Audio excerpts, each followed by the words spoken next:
morning, good afternoon, or good day. I don't know where you might be in the world, but I know what you're here for. We have some Smite, the conclusion here in the NA Wildcard to see who's going to make it into those playoffs and compete with the very best of the best at Worlds. Let's go ahead and take a look back at what we saw happen yesterday with the EU conclusion. This was kind of a long journey here for Beltslap to make it to the point where they were able to qualify. They had to do it over some really tough teams back over there as well. A long journey that those guys had to take, but they did eventually get the ability to make it on. We even had a chance to talk to Trix Tank at the end of the day, and he told us a little bit about how they had to kind of turn on the jets a little bit to close it off against the Snake Pit team that gave them one hell of a challenge. Actually won the first two matches of those finals, but then eventually Beltslap were able to overcome them. So a big, tough journey through the bracket here for these guys. They had to take care of a lot of teams in between them, Cold Alpacas, who I thought might have been a pretty good challenger there to them, but in the end, Beltslap really fell to no one, and we're able to find the impressive win. So that leaves us now taking a look here at North America and the journey that the SOC teams have taken. It's not a mistake that I'm saying here. The SOC teams in Spreed and Mind the Gap made quick work of their opponents. Froggy Hugs and Kisses fell to the wayside. The same for Winter Dogs and Get a Grip, who are actually the 1 and 2 seeds who made it through to the quarterfinals with a bye. Barely put up a fight. It was 2-0 in both of those matches, and now we are here at the exciting culmination. Spreed and Mind the Gap is the battle that we're going to be looking here today, and I don't think there's going to be much of a better one. Now, I'm here joined on the desk by Wormy here with me. I know that you have come in here kind of supporting Spreed. I'm coming in here supporting Mind the Gap, but then I looked down at the roster, and I'm like, oh, these guys have Guy J and SOT, and they're pretty darn good. Lerby, maybe you're right. This team has a good shot. They definitely do. Guy J and SOT are some of the two best in the SOC at any point. And honestly, it's kind of surprising that these guys were in the SOC at all. But I think the thing that stood out to me the most is that we are in the semifinals of the winners bracket. And both these teams are SOC teams. That's not a joke. That is seriously the fact of the matter, that the SCC teams have been relegated to the lower bracket. And we've got open circuit guys up here in the top. Yeah, that's a tournament anybody could have been in. You at home could have been in that tournament and played up against these guys, and they made their way through. Now they're playing up against the best in the SOC or SEC, and truthfully, now they're playing up against each other, right? They've beaten everybody else that they came into contact with. And you talked a little bit about what it is that makes this team so scary in Spreed, right? And I think it's that they're just so aggressive, right? SOT is looking to get ahead from the very beginning of the game, and he's looking to put pressure out there anywhere that he can find it. Well, what is it that you've noticed when you've been watching this team that just makes them so difficult to beat? They really do have a ton of aggressive players, right? Even from minute 5, these guys are trying to go all in, go ham, find any kind of advantage possible, and they'll take the trades. We saw in Europe that people were a little bit careful when they were going in. Few kills on the board in those kind of matches, but the exact opposite might even be true here on the NA side of things. They like to go in and go hard when they do. They'll pick up aggressive solo lane picks. We saw the Set come up. I think that is such an amazing character right now, especially in this kind of sustain meta where he kind of can just jump on people, get all of his health back, and then run through the rest of the team fight. He's a strong pick right now, and if you feel like you're the best player on the map, which I think Solar or Troll should probably feel like throughout the entirety of his SCC path, then yeah, you want someone like Set in your hand that could just dominate the game on an individual level. But I mean, even Spreen and Heed, hope I got that right, the namesake for Spreed, the title that we all must live with as their name, those guys are really strong too, but they're going to have their work cut out for them. They're going up against the Box Kids now, right? This is that Xbox team that was dominant for a couple years in a row, Astral and all kind of other names they went by. And so the leaders on this roster for me are Layers of Death, Chaotic Purpose, everyone to call my man Layers, alongside Wolves over there in the solo lane. As those two guys go, I think the entirety of this Mind the Gap roster go. For sure. There is a ton of talent on that team, and like you said, they've been around the scene basically as long as everybody else in this game. They have dominated the console scene for years and years and years at this point, and now they really get to prove themselves, or rather they have proven themselves time and time again against the best of the best on PC, and there is a reason why they're up here in this upper bracket. The talent between Crimson and Layers, those are probably the two shining stars of this team. I mean, you can just see right there, my man popped off on Giannis, a character that really only Herwin has been really allowed to play at any point, but it seems you've got to take it away from Crimson as well. Yeah, you cannot let this guy get comfortable. And Griff, talk about the kind of breakout story. I don't want to make it sound like it's a surprise that Griff's done well, but maybe it's a surprise that he's done this well. He wasn't really the star for them when they were back in the console, right? That was mostly Crimson or Veronic or Layers or Wolves. But Griff has really stepped up here for them in this SWC run. I mean, that clip going around of him getting the double kill in the 1v3, that's going to keep me up at night for weeks, man, because it's such a sick play, and now all us ADCs had to live up to that. But let's go ahead and get into those picks and bans. I want to see what tools these teams will be taking into war today to try and make it to that all-important upper bracket. And Lermy, I feel like we just saw over in Europe how important it is to be that upper bracket team, because remember, really, we only saw the Beltset team get 2 wins. They were actually in trouble in that set, but because they had that 1-game advantage, they were able to close it out. So this is such a critical set. Yeah, really. If Snake Pit went into that one as the victor in the upper bracket, that would have been game, set, and match so much sooner. So whoever on the NA side of things can grab that victory here will certainly have a great advantage. And you can see already this healer meta has taken over the bans. Hell is taken out. Cthulhu's got a heal in his kit as well. And by all means, I'm expecting to see a Gamoja ban here as well as maybe even Aphrodite. These characters are so potent in the right hands, and they really can turn the tide of battle. Yeah, right now they're just some of the best picks you can get. I even kind of consider Khepri in that sustained meta. It's essentially another life bar, right? So this is all part of elongating these fights, drawing out your whole team's effective health bar, and kind of keeping you in these battles longer. That's what every last one of these picks, I think, can essentially go to. I don't think that's necessarily Cthulhu's calling card, but he does indeed provide that. Also got to make sure you're banning out the Persephone. So a lot of the good picks have been removed here up to this point. Still, some of those really strong hunters are available if you want to look for Cupid or Rom. And arguably the best mage in the game right now is this Ra, and that's going to be going over into the hands of Spreen. And that's pretty scary already if you're on Mind the Gap. Ra is such a difficult mage to deal with right now. Agreed. I think if you're going to be putting a Ra on your squad, you're going to have to pair it with some sort of really easy to combo off of CC. So I'm thinking like some kind of Guardian that has like a way to lock them down. Like even Sobek is super good at that, and that would really fit with Spreen's super, super aggressive style. But there's the Heimdall for Griff, and I can imagine we might see some more stellar plays from him as he really seems to know his way around this character. And typically, you'd want to see more of the Rom Cupid because they're not really as high execute oriented, but Griff can do it by all means. And Wolves back on the Guan Yu. This is an impressive draft so far. I am loving the direction Mind the Gap is going. Yeah, right. Griff literally styled on them the last time we saw him with this Heimdall pick, so why not go back to them here again? I'm a big fan of it. And now this Rom, which you were just talking about, is a much simpler god to execute. It's hard for me to say that as an ADC main, but I won't pretend that having all that attack speed's not easy. So they've got some great picks over here for Spreen. And you were talking about some setup for them, maybe from the support role, but I wouldn't mind seeing it from the jungle role. But Lermy, I want you to talk to me a little bit about this Loki pick, because this is something that can play, I would think, predominantly in solo, maybe a little bit in jungle, but very different from old Loki. What are you expecting from this pick here? This is just really to cause some chaos. They want to be able to mix up whatever's going on the backline, keep the communication really clogged, because when Loki goes invisible, everyone's on guard, right? The whole game plan kind of gets shattered whenever you hear the sound of Vanish. And so at that point, you really kind of have to change the way you play. He really is a meta shifter in that sense, being able to really just turn the tide of the fight by distracting teams, doing some trickery, and putting out a ton of damage, as well as being fairly unkillable, because I imagine this is a solo lane Loki. I don't think Solo Retrol really plays this character more than Spreen, so we'll have to see what's going on there.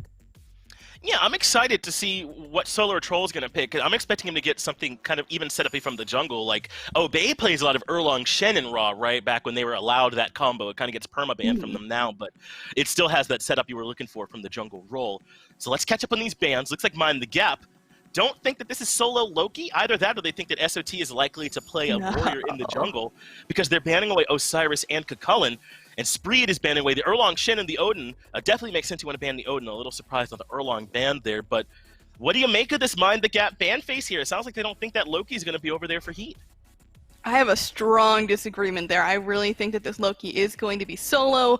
I don't think that Loki is as potent as a jungler right now as he is a solo laner. Tank Loki is just obnoxious, man. You can pick something else to go over in the jungle that will give you a lot more global pressure. I mean, we've seen the solo ritual Thor even back when he was in solo, so I think picking that one up could be pretty strong, or even just another character that has really strong global presence could work out super well, especially up against a god as unsafe as Thoth.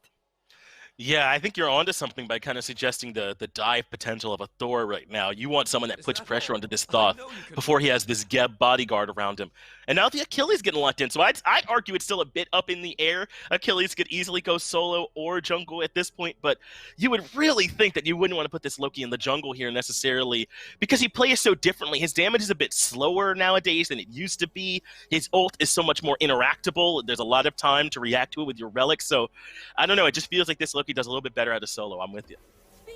I do also think that the Achilles is a pretty strong pickup here because shielding from this Geb is not going to affect the execute at all. So being able to continue to kill someone even if they are in that super low execute range through any kind of shielding. You know, you will still have to deal with the healing from the Guan Yu, but you're also going to have to be dealing with the healing from Terra as she's locked in over on the side of Spreed, and that character has also seen a slight rise to popularity after she got buffed recently to be having cleaves whenever her standing stones are active, and there's the Thor, but instead of going to SOT, it's going to layers, and this is really a classic for him. He either pops off on this pick or, you know, he's a little bit more quiet, but in general his consistency has been getting so much better, and hopefully we see a really good game from him. Yeah, this is Layers' signature pick through and through, right? He dominated on the box with it, and he's been great on PC with it as well. So this is not a bad mind the gap draft, and relatively simple to execute, I'd say, as well, especially with this Geb kind of cover up some problems. But how do you feel about the early game? There's a chance, if it's Achilles or Loki in the jungle, that they could just get run over. It really does seem like they've picked a more late-game oriented comp, so we'll have to see if they can make it through the early game, but if they can, they've got a really, really dastardly team fight. Yeah, good luck dealing with Thoth in the late game. He's going to be doing damage from so far away. What are you supposed to do if you want to get away from it? Let's see how the action actually unfolds, though. Spreed and mind the gap on all-important game one. Thank you, Finch. Let's go. My name is BlazyBard. I'm joined here by Gormizer to bring you this upper bracket semifinals here.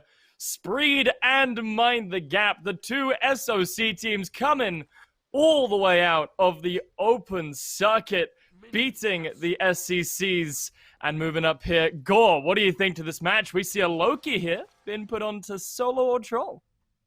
Yeah, and honestly, you know, the desk, and we even talked about this a couple days ago, everyone leans towards Loki still being solo, but solo or troll does not care about that right now. He doesn't care where he's supposed to be, where he best fits. He played this the other day, and it looked really solid for him then. I anticipate another good game for him here. This is just a matchup that historically has been good for Spreed throughout Phase 4, and SOT, he's the only one playing this Loki right now, so unless you've really been playing against them specifically, you probably don't have a whole lot of experience dealing with it. Yeah, it's one of those things, right? When I saw the Loki changes back when he got his rework, I was thinking to myself, this guy is going to be pretty mid-tier, and I think that's pretty much where everyone has put Loki so far, and I think I got to stand by that, but there are definitely some things that Loki can do that no other jungler can. He's got that big surprise factor that you don't really have to commit too much into. You know, you don't have to sacrifice that big Thor ult to get a surprise gank onto a lane. You know, you just stealth in, put down the old decoy, and then you can absolutely tear some stuff up. So what do we expect SOT to be doing with this Loki pick? Honestly, I won't be surprised if there's a little bit of, like you said, you know, sneaking around, getting into the backline. It's going to be very difficult to lock down someone like Thoth, so I wouldn't be surprised if Heimdall's maybe a target or Thor himself is a target, just because the dash from Thoth is going to be pretty easy. But there's also maybe a little bit of a beads burner. Once SOT hits 5, you know that reaction time is going to be there for pretty much every player on Mind the Gap. I see 3 pairs of beads. I see 3 targets that he can go for that might be able to escape. But once that cooldown comes back for him, SOT and Spreen can just work together, and anybody that gets Loki ulted should then immediately be raw sniped. Like, there should be no existence if your beads are down for the first, 11 minutes until they hit that level 12 mark. And so I think Spreen are going to be able to get very aggressive, control the lane. Otherwise, right now for SOT, it's just a slow pace. Try and get to that point where you're able to finish off your boots, get your shields online, get that tanky build we saw a couple days ago, and then start moving into these fights so that you can get in, get out, and make sure things go your way. But that's got to be why we see Quig here on this Geb, right? Like, as soon as I saw Quig pick up the Geb, I was thinking that is specifically for SOT, right? As soon as you get that backflip coming through, SOT gets a stun on someone, bam, Geb shield's on there, Spreen is going to whiff the ult, because you just step to the side, right? So, like, that maybe, in my opinion at least, forces Spreen into a slightly less aggressive kind of a playstyle. Yeah. I really do think Mind the Gap are going to be controlling the pace so far. I think they're going to be able to control a lot of the team fight, but once Heed and Gaijay join in, like once it gets to that full 5v5, I don't know, things get really murky in the waters there, right? Because Achilles comes through, a lot of damage setup, and that ability to just straight up exterminate somebody with his ult execute on that one. And Gaijay's damage is going to be there, and I would argue, at least from what we've seen, Rom is going to be more consistent. Griff has been really, really solid on this Heimdall, and I can't underestimate it, but Rom has just been just higher tier performing hunter regularly, so I'm gonna give Gaijay a small edge in those team fights. But then I look at Guan. I mean, you look at the late game comp for Mind the Gap, and I agree with you. It's just so difficult to argue against them. A Guan plus a Thor and their abilities to engage on a team. Damage from Crimson on a Thoth is going to be insane, and then like you had just highlighted, that Geb shield keeping everybody alive. If this game goes on too long, if Spree do not get more than this 200 gold lead that they have right now, then Mind the Gap are going to be able to run away with this 20 minutes on. Yeah, I think that's the bottom line, I would say, for both these teams, is that whilst I think on paper Mind the Gap takes my vote for best comp, Spree have this half jank, half expected comp, right? Like, Bluegin on the Terra. Terra isn't like super meta right now, but she's really good, right? SOT, Loki, not meta, but Loki's still a decent pick in these situations. So it's, I think, definitely going to come down to whether or not they can execute it. And speaking of execution, into the left-hand side goes SOT, already burning that beat from Griff. He's going to take the Bifrost through, and now in from the sky comes Layers. Up into the sky goes Gaijay. He's going to be able to take first blood. Griff is going to fall down already. Now Spreen, setting in this purple buff, is going to try and get the snipe through the walls, but Layers not going to quite stand for it. Crimson now shooting his laser beams through pretty much everyone. Spreen's going to take a truckload of damage, and the beads is going to be good to save his life. Quig may be able to get a last auto attack on him there after the carpet tug. It gives him 1 HP. Look at Spreen's health bar. Lucky son of a gun. I mean, that's exactly why he beads there, right? And the way knockups work in Smite, he had to pre-beads that. I mean, that's just great awareness from Spreen all around to make sure that knockup doesn't come through. Otherwise, he's dead there, and you have a 1-for-1 trade. Now, goes 1-for-1 anyway. I don't know what he decided to do, why he walked at Wolves there. I was so certain there's no way Achilles walks into that I did not want to drop it. And yet he walked right into the kill anyway. I don't understand that one. I'm going to be 100%. That one's just a free kill he gave up. What feels like for no reason. I feel like he'd almost thought he had the Radiant Glory on him there, right? Like, he steps forward with the dodge, and I think tries to get the healing, and obviously to hit more wolves so he can get it again, but I'm not sure if he had Radiant Glory enabled there, so no heal available for him, and he just, I mean, Wolves does exactly what any Guan Yu player would do there. Dash through, auto attack, he's dead. You know, that slow is so potent, even without the full stacks on his passive, and he just had nowhere to go at all. Man, I was so excited about Spreen and everything that happened on the left, and I'm going to be honest, he just kind of killed that. I think he's going to have a much cleaner game from here on out, but that's just one of those moments where I think even going for the heal, you got like 200 health, guy. It's a Guan Yu. Chill out. Back up a little bit and just recognize it. Either way, that's a good lead now for Wolves. That's actually a dangerous thing to be playing with. I mean, you get good kills over there on left. You do force beads if you're Mind the Gap, but now this fight over here in right can go your way. Yeah, for sure. Wolves already jumping up onto that horse. Heat is looking like he could be the target. He's going to get stunned out, and the pillar actually going to keep him in place a little bit. Blugan trolling his teammate just a tad there. More Wolves going to be able to catch him out in the jungle, but a nice stun from Heat is going to quit out that Tallow Assault. No damage to come through onto the Achilles. But just to go back to that point, I feel like Guan Yu is one of those characters who, in the back of your mind, every solo laner knows Guan Yu will kill you 100%. Oh yeah. But always. when you're playing a character like Achilles, you're like, yeah, but I out-damage Guan Yu. There's no way he can... I'm dead, and now he's ahead, and now he just gets to pretty much exist for free, because Guan Yu is, in my opinion, the scariest solo laner to face from behind. Yeah, already, I think, a devastating matchup. Now, let's call it 1.5 levels, since we just see Heat tick over to 8, and Wolves has been 9 for a little bit. So it's not such a distinct advantage that he's crazy ahead, but it does mean, at least at this rate, he's going to hit 12 first. He's going to be able to be a little more impactful in those team fights, and I'm already a little worried about that. I mean, Guan Yu, at least as a team fight capabilities, great ult for engage, as we just saw during that last fight, a good stun that could hit 2, 3, 4 people if you're all grouped up, as we've seen over the last couple of days.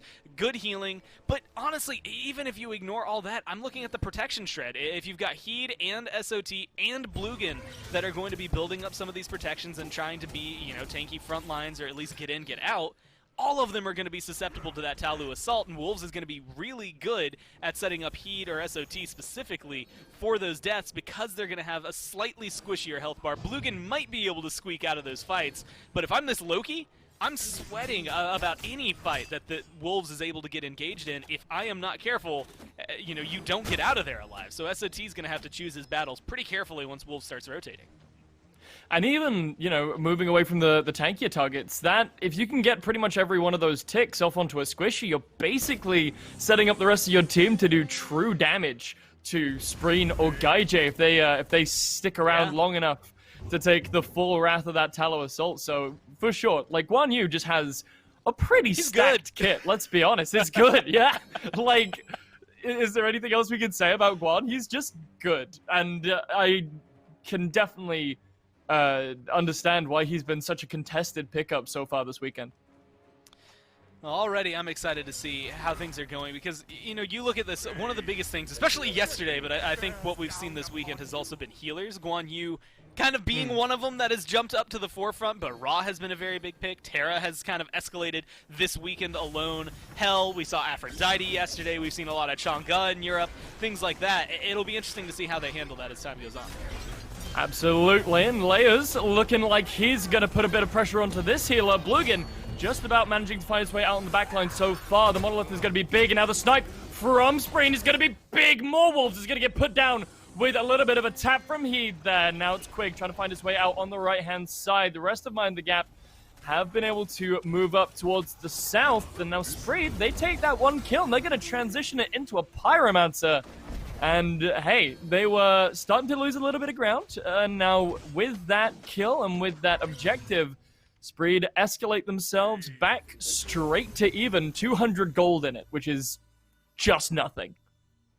Yeah, I mean, that's a blink and you will miss that kind of, like, you miss a wave, okay, that 200 gold lead is gone. So they have to be very careful with this amount of control, but I can't imagine a graph that is more accurate with the way things are going. You can actually see where that first blood occurred and then where he died on that graph as you watch it go up and down. That's what's really interesting to me as time goes forward. But that just showcases how close this has been and how back and forth it has been going.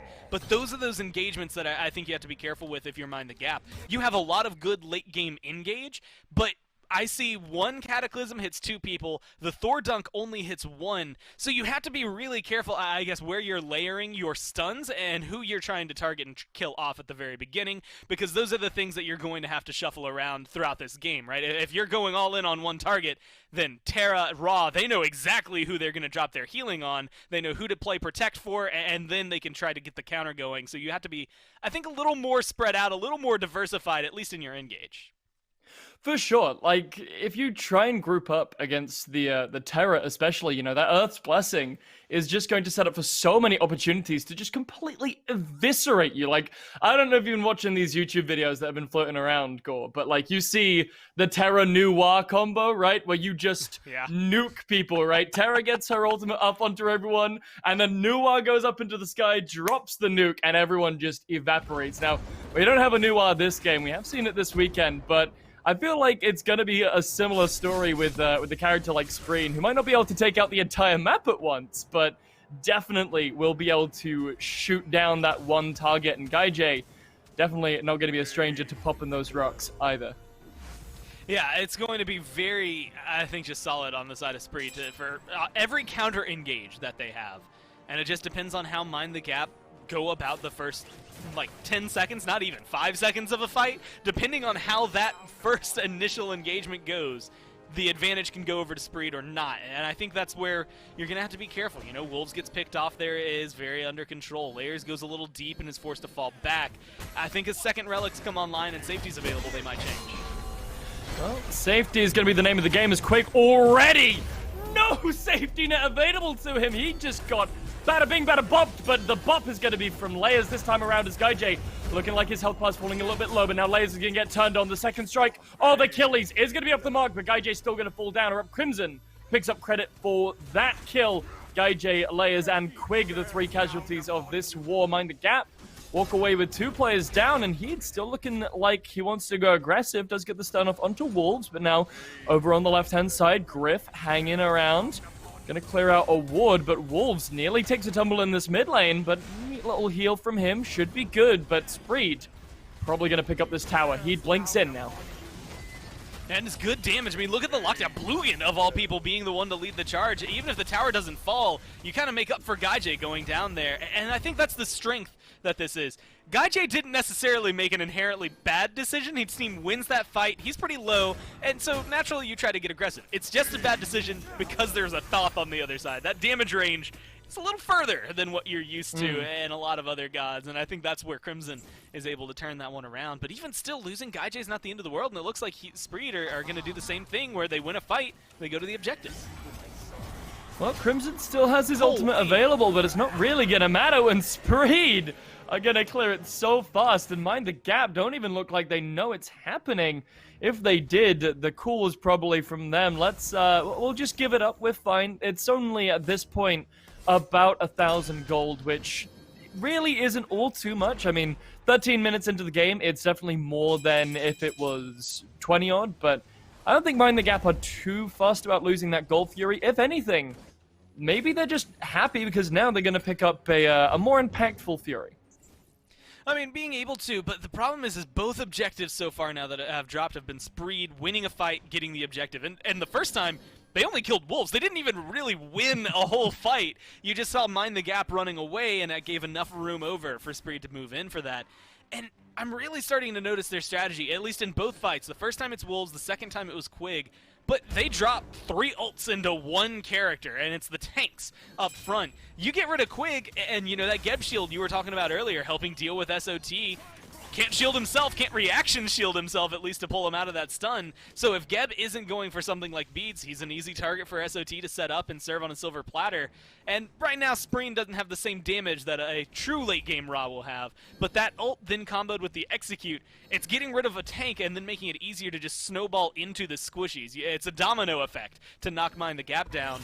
And so they might need to choose how they engage a little bit better. It's kind of awkward if you're willing to try and kill the tanks, especially early on while they're at this deficit and, you know, not as inherently tanky as they will be in, you know, let's say 5 minutes, that makes it a little bit easier for you. So Wolves wants a little bit more gold online to get those items going. The same thing here for Quig, because otherwise it feels like Spreed just want to kill them off. That's fair, but Quig is just now hitting level 12, so I'm thinking we'll probably see him pick up the beads, as you said, when he backs to base finally, replacing that vision shard that he's got at the moment. Looking at the builds, anything catch your eye here, Gore? Anything super special? Oh, we got a Lotus Crown on Blugan.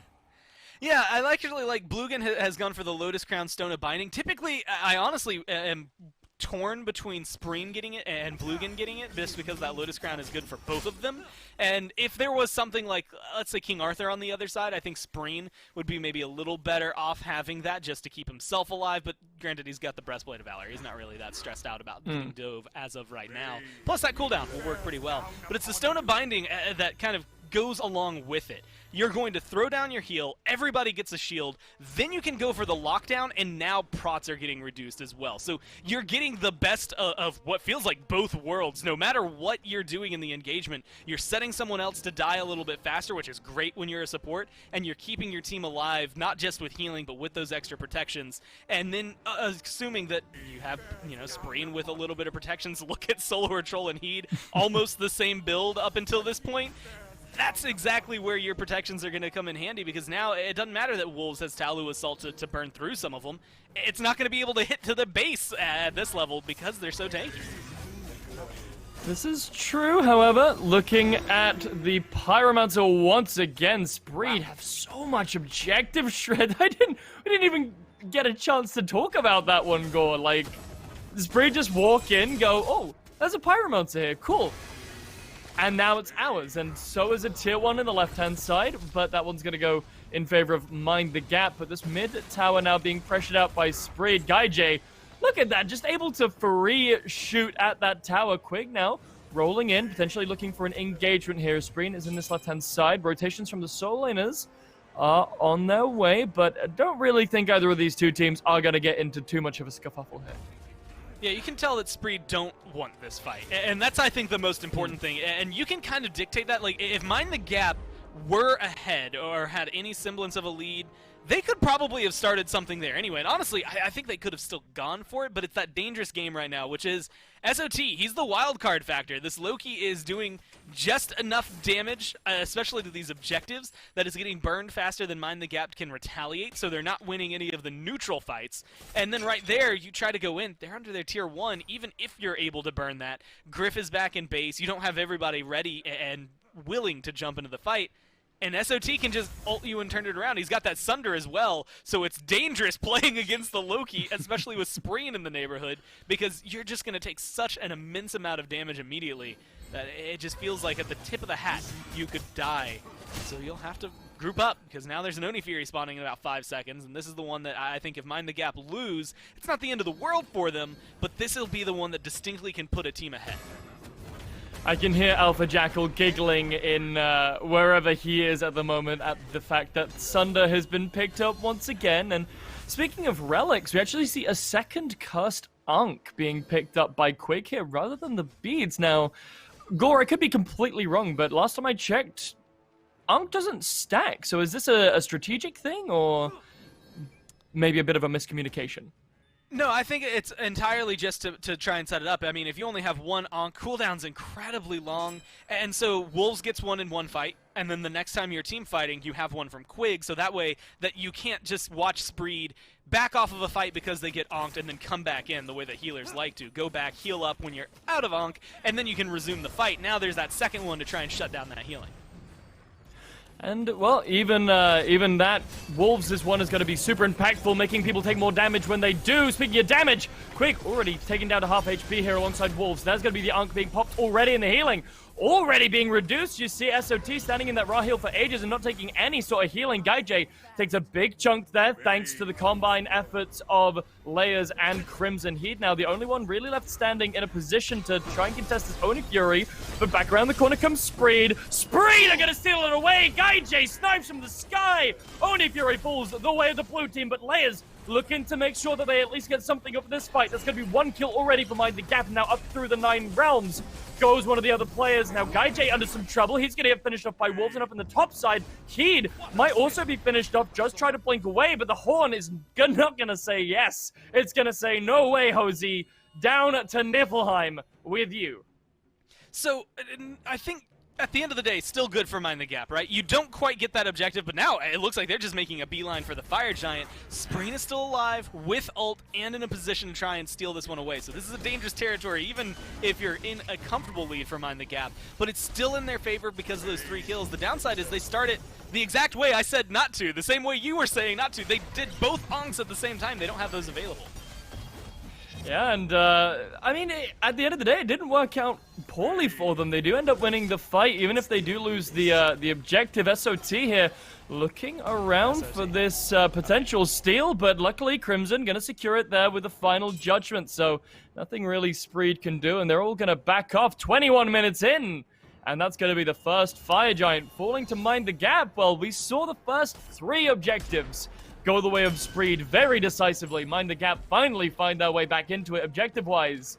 And not only are they going to pick up the fight around the Oni Fury, but they are going to pick up the one and only Fire Giant. And honestly, if you're watching that, and this will be the one for everyone who has been watching Smite for an outrageously long time, most of the time you see Loki in the Fire Giant pit, and you don't think anything about a steal being able to come through. But I have seen Lasses steal Fire Giant with a Loki decoy. Granted, it was a different Loki at the time, but it happened. And that's all you need to remember. At some point, someone's got to post that, because it's one of the funniest and coolest things you can see in Smite. Fire Giant steals, not easy. Definitely not with Loki decoy easy. And yet it was still able to happen. So I was watching SOT with bated breath. I was not counting him out there. And unfortunately, he's not able to replicate the moment for me. But either way, I think it just showcases how still in this Spreed are. But like you said, they're down 1,000 gold, no Fire Giant. Towers are going to start falling. Gold is going to shift in favor of Mind the Gap. They need a big fight to try and stabilize. Otherwise, you just got to stabilize for about 2.5 minutes, let that Fire Giant buff burn out, and then try to go in again for the next fight. For sure, as you said, towers are definitely going to be the main objective here for Mind the Gap. I wouldn't be surprised to see at least 1 or 2, potentially 3 of these tier 2s fall in favor of the Chaos side team here, as they're going to back up, pick up that Pyromancer as well. But it's not really so much the Fire Giant early that's going to be the crux of it, right? Like, Fire Giant at this stage of the game isn't just a win, but it does enable the team who gets it to pick up so much gold that is buried within these structures, right? Each tier 2 tower gives, I believe, 1,500 gold by itself, so you get 3 of those, that's 4,500 gold for your entire team, plus that tier 1 in the mid lane, that's another 500, and then however much Pyromancer gives you, that's a pretty substantial lead there, just, you know, from getting 1 objective. And I think that's the scary part about getting this Fire Giant buff early, rather than later on where it turns into more of a game winner. Yeah, a lot of gold that's on the map for him still. I'm just surprised they back off. Again, this team has such good engage and good team fight potential, it feels like, late game, that I'm always surprised when they aren't trying to force something to happen here, because it looks like Spreed are willing to defend. I don't think you're going to be able to do much against the damage of a Hunter that runs into this tier 2 tower with Fire Giant. They're still doing their best, and it feels like Mind the Gap are timid to go in. Mind the Gap, I feel like I'm maybe playing a little bit cautiously, right? And you see this whenever there's a big tournament happening around. You see teams starting to play a little bit slow, a little bit cautiously when the stakes are higher. They take a little bit less of a risk, which, I mean, hey, listen, if I was up for a tournament that could send me to the World Championships, I would be playing cautious out of my butt as well. But sometimes you got to take those risks, because if you play too cautiously, then Spreed might just take advantage, and now rolling into this mid-hound tower, Mind the Gap are looking to get a little bit aggressive. Spreed, though, as you said, definitely looking like they're not too opposed to defending this, but still a little timid are both of these teams to really contest. And I feel like that is the play from Spreed. At the end of the day, a tier 2 tower isn't the end of the world. You know, it's 25 minutes in. Yeah. It's, you know, it's not like it's a Phoenix. But on the flip side of that, going back to what we were saying before, Mind the Gap and Spreed were basically even. And then the Fire Giant pops, and if we can have a look at the graph, that's about, what, 6,000 gold in the lead that MTG are in now? Look at that. That's the downside, right? You get those 3 towers, like you said, the Pyromancer alongside it. You're in a good position now for a Primal Fury, which if I'm Spreed, and I say this for a lot of teams, even the Pro League, like, this is the one Fury that you're not going to kill yourself over. If it dies, it dies. Who cares? Like, maybe you can go in and try to steal it, but Primal Fury, you're not bending over backwards just to try and pick up. You go ahead and let Mind the Gap have that one. You were able to steal that Oni Fury earlier, because all that matters to you is 30 seconds from now is there's a Fire Giant. I think if I'm Spreed, that's all I'm thinking about, that's all I care about. We've got all of our relics, and you're in a position that, yes, you're still down, you know, that 6,000 gold, but it still feels pretty even. I mean, at worst, you're down a few wards, which the vision is going to come into the equation, but at least item-wise, you're not really trailing so hard that it's going to hurt you. You know, Spreen is still going to be able to deal a ton of damage with an ult the same way Crimson is, but Crimson, well, they both have that Soul Reaver, has that Spear online instead to make sure that there's a little bit of an extra power gap in it, right? Maybe a little bit of ease of time, but they're just going for the Fire Giant. They're not even worrying about a fight, and they might be able to get it. No one from Mind the Gap is paying attention. I mean, hey, this has worked out for them for every other objective that Spreed has taken. And Mind the Gap, as you said, I'm not even sure if they're going to be able to be here in time to contest it, and they're not. Spreed going to slip away with the Fire Giant, but now the fight once again is going to come through Mind the Gap, trying to find something, but Wolves is going to be the first one to fall now. Final Judgment is going to rip through a wall and tear down GuyJ in all of his glory. Griff is going to be the second one to pick up a kill here. SOT falls, and now Blugan caught behind a wall. Heed and his other tank friend are trying to run for their lives. MTG charging through this Tier 2 tower here, looking to find it. Tier 2 is going to be forfeit now with 3 members down on the side of Spreed. Spreed, the only real one here with the damage able to ward off any of these players, should walk into this Phoenix and get a free tower, but Heed looking already pretty low. Layers takes a big chunk of damage there too. Quick now walking into the tower. Looks like Spreena just looking for the positioning. Up and down goes the laser beam. Quig is going to take a big chunk, but not enough to discourage the rest of the boys in red here from doing this Phoenix so far. But after a little bit of a war of contrition, I think it's going to be it. But Blugan just about getting away with his life intact there.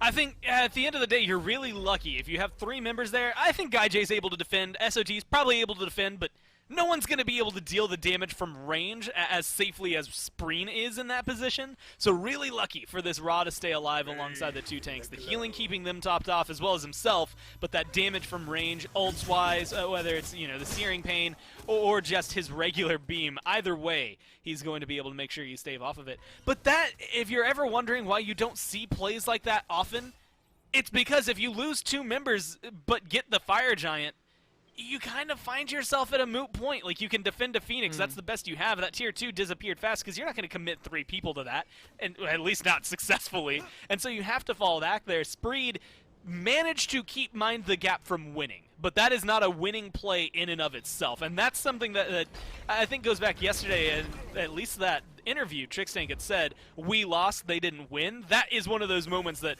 Mind the Gap didn't necessarily win off of it, but Spree didn't really do anything to equalize the game state either. All of that gold's still on the map. That Fire Giant means nothing. The fight really meant nothing other than that Mind the Gap are still controlling it. They have to clean that up. They're engaged in everything. The best bet they have right now is that the objective isn't on the board, and so you have some time to work with. And I really like the call from MTG. You know, in a lot of lesser teams, you would have seen them go, "Oh, dip! They're on the Fire Giant. Let's try and go in for the steal." But Mind the Gap not really too concerned about whether or not they get the Fire Giant. Then you see Wolves blink in and go straight onto the carries. That's why we see SOT and GuyJ probably fall down there, because Mind the Gap aren't prioritizing stealing away the Fire Giant because they know it's too late at that point, but instead look to take lives. And that, as you said, you know, really incentivized them here as Quig, under some trouble, gets hit with the Urban Fury. Now up into the sky goes Layers, up into the sky goes GuyJ as well, raining down those arrows. Wolves are in a bit of trouble, but the Ra Sniper's going to come through, hitting 3 people. Griff, it's going to take a big chunk of his health bar, but it's not going to be enough to put him down so far. Now the range game is really coming into play here. Wolves already at about half HP, but the healing from both these teams is going to be super, super good. Blugan already falling low. Layer's going to find the first kill. Blugan on a slither of HP, and GuyJ, not really much more with him. Quig rolling forward, trying to find the kills now. Double stun there from Layers, sets up Crimson for yet another kill onto GuyJ, and this could be it for Heed. Looks like he's going to be the next one to fall, and it's just Spreen and Blugan. Last time it was Spreen, Blugan, and Heed, and now they're 1 man down. Spreen does have the ultimate available back to him now, but all the health bars on Mind the Gap are large enough to not really care. And Quig going straight for him with Crimson. Look at this health bar just evaporate. Is able to just about get away with that with the help of his beads, but up into the sky goes Layers, and down he falls onto the Phoenix. Gore It doesn't look like Mind the Gap have much of a chance here. It's already half HP, 1/4 of its HP, and Mind the Gap with grip, finishing off with a kill. Quig does fall to Spreen, but MTG are going to pick up this game in 30 minutes. They got 4 objectives stolen from them, but that one Fire Giant was the one that mattered. Yeah, I mean, again, you go back to it earlier. You had mentioned like all of the objectives that they're losing early on, and yet we never really saw more than 1,000 gold lead. I mean, even though it felt like we got to see Spreed running away with it, they never really were in control of it. And then once it got to late game, all that stuff we were talking about early game, where we're like, man, I'm kind of scared of Mind the Gap when it comes to team fights, because they've got literally everything they need. The healing, the stuns, the setup, the shields, the beat, like everything that you would want out of a team fight they had. I think their draft just scaled way better, and they played it better towards the latter half. For sure, like I said at the start, you know, they really ended up controlling the pace of the game as it went forward. And even though, as you said, we saw these objectives getting done over and over again by Spreed, I felt like Mind the Gap was just out-farming them everywhere else. That's why we never really saw a decent lead being built from the boys in blue, despite that kill and objective lead. But going into game 2 should be an interesting one. We should hopefully see Spreen kick it up a little bit of a notch and see if they can pull it back for a game number 3. But we're going to have to throw it to a break for now. Be back with you shortly.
What a game here is Mind the Gap were able to find the very first dub here in this one. Largely just because of better team fight play, because all the objectives were going the other way towards Spreed. In the end, it just felt as though those didn't quite matter enough. I'm still on the desk here, though, with the Lermster, Lermy Wormy. I just kind of gave away the nickname. Now, that's my thing. Only I get to call it that, chat. You don't get to do that. Lermy, we talked a lot about this game as it happens, with varying roller coaster emotions here with this one. What's your big takeaway, though, for how this ended up?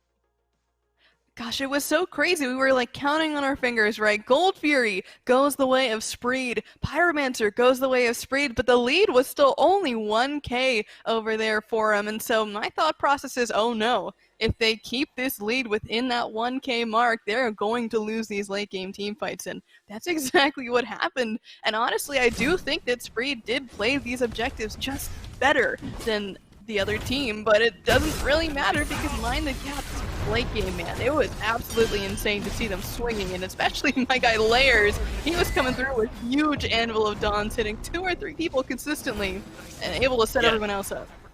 His walls were great too, especially in that last team fight they had, kind of like in the middle lane-ish. That's where he decided how this one would go. This is the fight. It starts off with one of those good walls. But because this fight started off kind of bad for Mind the Gap, and he was the one dissecting the team fight, separating it out, and giving his team the chance to sort of keep starting it up. All these kills are starting off with Layers walls because he was setting it up. But look at me, I mean, there was like that fire giant where you were having a panic attack as half of Mind the Gap just did solo lane instead of coming over to help with the actual objective. I mean, that needs to be improved for the next game. Yes, Mind the Gap did win, but they just need to be a little bit more aware of these objectives, and they would have taken that game by storm. 30 minutes would have turned into 20 minutes, could even be one of those 16-minute, really, really fast games if they were on top of these objectives. I'm convinced of it because their team fight is so, so good, but they just didn't play the team fight really ever around objectives. They let Spreed have them, and yet they still won. It is a real blow to my objectives are the most important part of the game argument, but I'll take this as an aberration amongst all the other data points we have that you should probably be there when Fire Giants and Gold Furies are going down. Spreed, though, I mean, because they did a lot of things right here in this one. How did you feel about the Loki here from SOT, or what did you kind of see as the issue here for him that kind of hampered this team? I mean, you can see on the damage charts there, 7.6k damage, just like 30 or so damage under Guy J. I mean, Loki is a new kit. It can work. It can be incredibly helpful, but I don't think it's a jungle pick. Yes, they did play it earlier in the tournament in the jungle, but it also was kind of against a team that Spreed ran over. I mean, that's just how it is sometimes with that characters. When you get that lead, you can snowball, but it's the same for any other character in the jungle. If you really want to use Loki to his fullest potential, he's got to be over in the solo lane. And it's tough, too, because Spreed were winning fights in the early game. They were the ones that had Furies and objectives, but we were talking about how they only ever got about 1,000, maybe 2k gold worth of separation. It just wasn't enough for them to eventually overcome that strong late game with the Guan Yu and the Thor. And you see how much damage the carries did? Crimson had 25k, I think, and Griff had 22.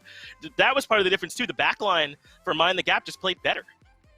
I have to agree with you there. It was actually kind of a shame because Guy J was able to get some really sick snipes in his lane, but couldn't translate that to the late game. Let's go ahead and take a look at the picks and bans then here for this critical now game number 2. We already talked about how important that one game advantage is in the finals when you make it there against whoever makes it up out of the lower bracket. I think if you're Mind the Gap and Spreed, you expect it to be the one you're looking at right now, but still, you want to make sure you're there with that little bit of an edge because we saw how important it was back in Europe. So these picks and bans are critical as it looks like they're going to keep things largely the same. Spreed already starting to ban out some of these mage healers that are so strong right now. Yeah, I think banning away the healers is still definitely a good call. I don't think there was any one real standout player on either side that would cause them to need to target ban anything. I think if they keep the bans exactly the same, it's totally fine. The biggest concern that I had was probably the Ra for Spreen, but even still, I don't think that that was a big enough issue that they weren't able to deal with or play around, because clearly Mind the Gap did that.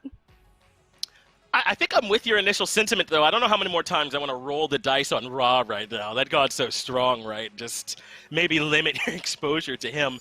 I wonder if maybe there's anything to say about the Guan Yu from Wolves. Remember he got that solo kill when things were looking a little bad for Mind the Gap. That kind of brought them back into it. So I don't know, but can you afford to ban it when you got to ban Ra, Khepri, and Hell? There's no room because those gods are so good.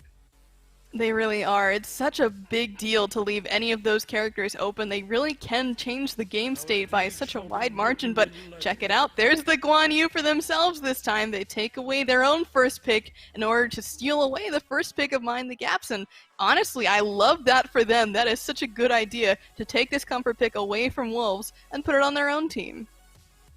This makes a ton of sense to me here in this spot. I was just thinking maybe you're worried about what Wolves did, but it does mean this Umoja is still open. Now, this does get to go into the hands of Quig for them in the support role. And we didn't talk a whole lot about how well Quig was playing for them last game, but now he has a chance to really kind of cement that with this Umoja here. If he can take over this game, then maybe Mind the Gap can end this set quick.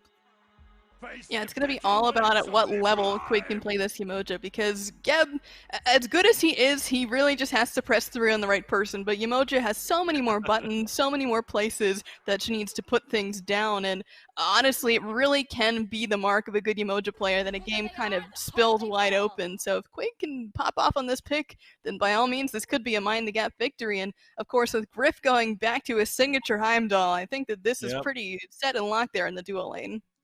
That is a great dual lane start for Mind the Gap, but this is so much better to me. Listen, I know there's a lot of Loki stands out there right now that are defending what he does, but I want SOT, the best player in the lobby for my money, playing Nemesis, playing an assassin who can get in there and actually do something, right? I mean, I love this pick here for him so much more. It has the potential to shred whichever tank they pull in. This just feels more SOT. He's had some great success on it. Yeah, honestly, a lot of these gods are really going to be playing around that style of just getting in there, burning ultimates, burning beads. But speaking of burning relics, Odin is going to be in this game. Probably the Wolves pick, I would imagine. This is not a layers god by any means. And putting all of them in the big cage, I mean, none of them can get out at this point. They're going to have to buy at least one Phantom, 2 for my money if you want to be safe. So these next bans are going to be really important. Otherwise, we might have some issues. Yeah, this is a great pick here against all 3 of those picks from Spreed. I mean, maybe you worry a little bit about Cupid just dropping Fields of Love inside the cage or something like that, right? But still, I think this is largely going to favor the Odin. And now Spreed trying to ban away some of these mid-mages. They want to limit what Crimson has to work with. Last game he played the Thoth to great success. I wonder if they feel like maybe that's worthy of a ban this second round, if they're trying to limit mid-mages, or if they're okay with letting him play it again and just trying to deal with it better. Honestly, it could be, but if you're asking me what I would pick here, it's probably going to be the Hub Wa. This character is so incredibly good at helping your team away from flows. You can just use the carpet right out of Fields of Love. You get Nemesis ulted, okay, whatever, I'm just gonna walk away from it. And that applies to anybody on his team who steps on it, so that's where I would go. But it really is open for interpretation there. There are still a lot of characters that can be very safe up against a Nemesis Cupid Guan Yu, and Merlin was not the one that I was thinking of, but Crim does certainly have a good Merlin. He does, but there were 6 mage bans in this game, 7 now if you count picking the Merlin away, right? So the mage got pull limited, a little bit limited, but I was with you on the Habwa pick. He's just such a carry as well, and it kind of gives them another big win condition, but we'll see how well he can play this Merlin. As you said, he's done it before in the past quite well. So now Spreed, good chance to show us what they want from their comp. We still need from them a support and a mid laner. And I don't know, Scylla being hovered here right now is something that Spreed likes to play, but I just don't know about how strong she is right now. It really depends how that early game goes. There's not a whole lot of setup for her, which is pretty concerning to me, but it really will depend on what the support pick is, because they could pick up something like a Kumbhakarna, a Sobek. Any of those characters have enough setup for Scylla to really be working, but again, it's going to be dependent on what they can do, and Ganesh is not necessarily the best pickup here, but it certainly is a good one. Putting everyone in the box does mean that you can throw the crush and basically hit everyone in it, or if you're throwing down the Ame Monster, same thing. And like you said before, the walls are very, very impactful coming out from Mind the Gap, so being able to sentinel under them is super important as well. But now, though, Lermy, I'm starting to think that maybe this Odin is in the jungle, right? Because this Osiris is coming in, and you'd think it's going over to the solo lane. I mean, you want to try and make some sense of this Mind the Gap draft for me? That's a page at a Sino's book. This is Chop Chop Jungle. I gotcha. Osiris into the jungle here for Sino. Listen, it's got some anti-heal applications, right? And it is difficult to get away from with those slows, but we'll see how this one ends up working. We know Sino's made it look good before. Perhaps Leia's can do the same. I sure hope so, because this is a character that a lot of people have given Obey flack for, so hopefully they don't give Mind the Gap the same thing. Yeah, we'll see if it can work for him here. A lot of sustain there for Spreed. Will that beat out Mind the Gap? Let's find out in Game 2. Thank you, Finchy. We're back here. Game number 2 between these two teams. Now, God, this is an interesting draft here. Wolves is going to be taking this Osiris into the jungle, into the solo lane, sorry. But it looks like Leia's is going to be on the Odin. So I think I prefer the Odin here in the jungle rather than having Wolves piloting it against the Guan Yu. I don't think it has the best matchup, but break this down for me. What do you think of these two comps? Honestly, I think Layers has the right idea. That Odin pick was one of the strongest ones that you could have there because you were up, at the time, Nemesis, Guan Yu, Cupid. Even if the other two picks, which they eventually do get, can escape the cage, you've got 3 guaranteed lockdowns that force a Phantom out of the side of Spreed. And since Blugan, as well as he, didn't go for a Phantom early on, that means Layers going to be pretty effective once he hits that level 5 mark. And so there's a portion of this game where Mind the Gap will have a lot of control. The only downside is Odin has fallen off pretty hard in the late games that we've seen. So unless these ults are absolutely astonishing and Mind the Gap have a lot of control, we're going to see Layers phase out as the game goes on. Then more pressure on Wolves, on Quig, to really make things work. Crimson and Griff, I have no worries about their late game potential because of what we've seen. It really is just what kind of setup Mind the Gap are going to have. Meanwhile, on the other side, Solar Troll, there's 2 warriors and a tank on the other side. Nemesis is going to have a wonderful time in this one, plus the Guan Yu that we saw very effective last time, plus Protection Shred that comes out from the Dharmic Pillars. I think Spreed have a really good draft to deal with what Mind the Gap have late game. For sure, I gotta agree with you there. The only pick I'm not currently sold on, right? I can see it working, but honestly, I'm not a huge fan of Scylla at the moment. I don't think she's the best mid laner, although, you know, there were a lot of mid laners as I was talking about on the picks and bans. There were 7 mid laners effectively banned away from Spreed. You know, you got all the ones in the actual ban list, and then Merlin being taken away by Crimson. So I suppose out of the ones remaining, Scylla was maybe one of the better options. But honestly, for my money, I might have gone for a Discordia or something along that line. I gotta wait and see how Sprain plays this Scylla before I'm really sold on it, I think. Yeah, and honestly, I'm a little curious. It's not often I get caught off guard early game as of late because most of the starts have been pretty standardized. But Gaijay is opting in for the Transcendence as opposed to what we've typically seen. I mean, in the Pro League, you go back and look at it, they're still building Devourer's Gauntlets here for Cupid. And yeah, he's got that sustain and the Heart Bombs already beside that, but he's going to get a decent power spike from this. He's going to have a lot of mana to deal with, but he might not have the same sustain to just kind of go 1v1 against Griff without having to use that cooldown. And that dictates where you're going to be moving in the middle of a fight. It makes it maybe a little easier for Griff in a one-on-one to figure out where he's going. So I'm excited to watch how this duo lane evolves. If Gaijay can get some kills early on, it's not going to make a big difference. And in fact, it might even give him the damage he needs to make things go their way, especially against a Yemoja. I mean, like, you say it could make things easier for Griff, but it could also be a pretty decent juking tactic for Gaijay. You know, he drops the heart, Griff thinks that he's going to be going for that extra little bit of sustain, but maybe Gaijay just goes around and blindsides him or finds a different pathing out just to try and avoid it. There are ways that he can play around it, and I guess the biggest question is, as you said, can Gaijay make effective use out of these hearts that he can drop to match the sustain that Griff just will get from building into this lifesteal? But time will tell. That's going to be the hard part. In the middle of a team, it's just the middle of the fight, right? Outside of it, like out of combat, he's going to have no issues. He's going to be able to be like, cool, I'm under tower, pop my 2 against the wall, I'm going to run up against it. But now Layers is over here. Yeah, Layers is going to have a barrel of time because no ultimates available, and Gaijay already falling down and not even level 5 are either of these two characters. And look at that wave! Mind the gap, more like mind the water. Yep, that's what we're gonna go with. Griff is gonna pick up credit for that one. And that's gonna be a quick 2-0 there for Mind the Gap in that left-hand side. Heat as well. Looking a little bit of a repeat from that first game there, Gore. I'm having flashbacks. If he decides to walk into Wolves this time around, I'd be surprised. This is the one moment and the only time, and I play support all the time. Shell is 95% of the time the relic I am leaving base with. Sometimes it's Blink, but I feel like that kind of can take a patience and sit back, depending on who you're playing, until later. But this is one of those moments I feel like Blugan, and that's a perfect example. You see the enemy jungler on an Odin, and you know that your lane is going to have issues with it. Not you. You can just dash right through it. You're Ganesh. You're not worried about a wall. But your Cupid, he's going to be suffering. I feel like this is one of those moments that you almost have to go for a Phantom early on to try and stifle what Layers has, because otherwise, I mean, we're going to see that again. Look, it's 3/4 of the cooldown already through. Layers could just make his way right back over there, lock Cupid down, and do it again. And then when it comes back off cooldown, oh, that's right, he could do it again until someone hits level 12 and can deal with it. It's not even just that. Actually, hold on a second. Gaijay looking to get aggressive here. Griff will have to use those beads, but the ultimate's going to come through from the Bumblebee.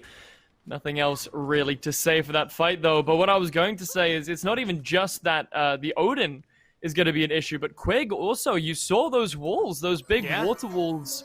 You know, they were the grave for Blugan there. So getting the Phantom wouldn't have just been, oh, you know, what if Layers doesn't even come and gank us? Then we've wasted a relic slot.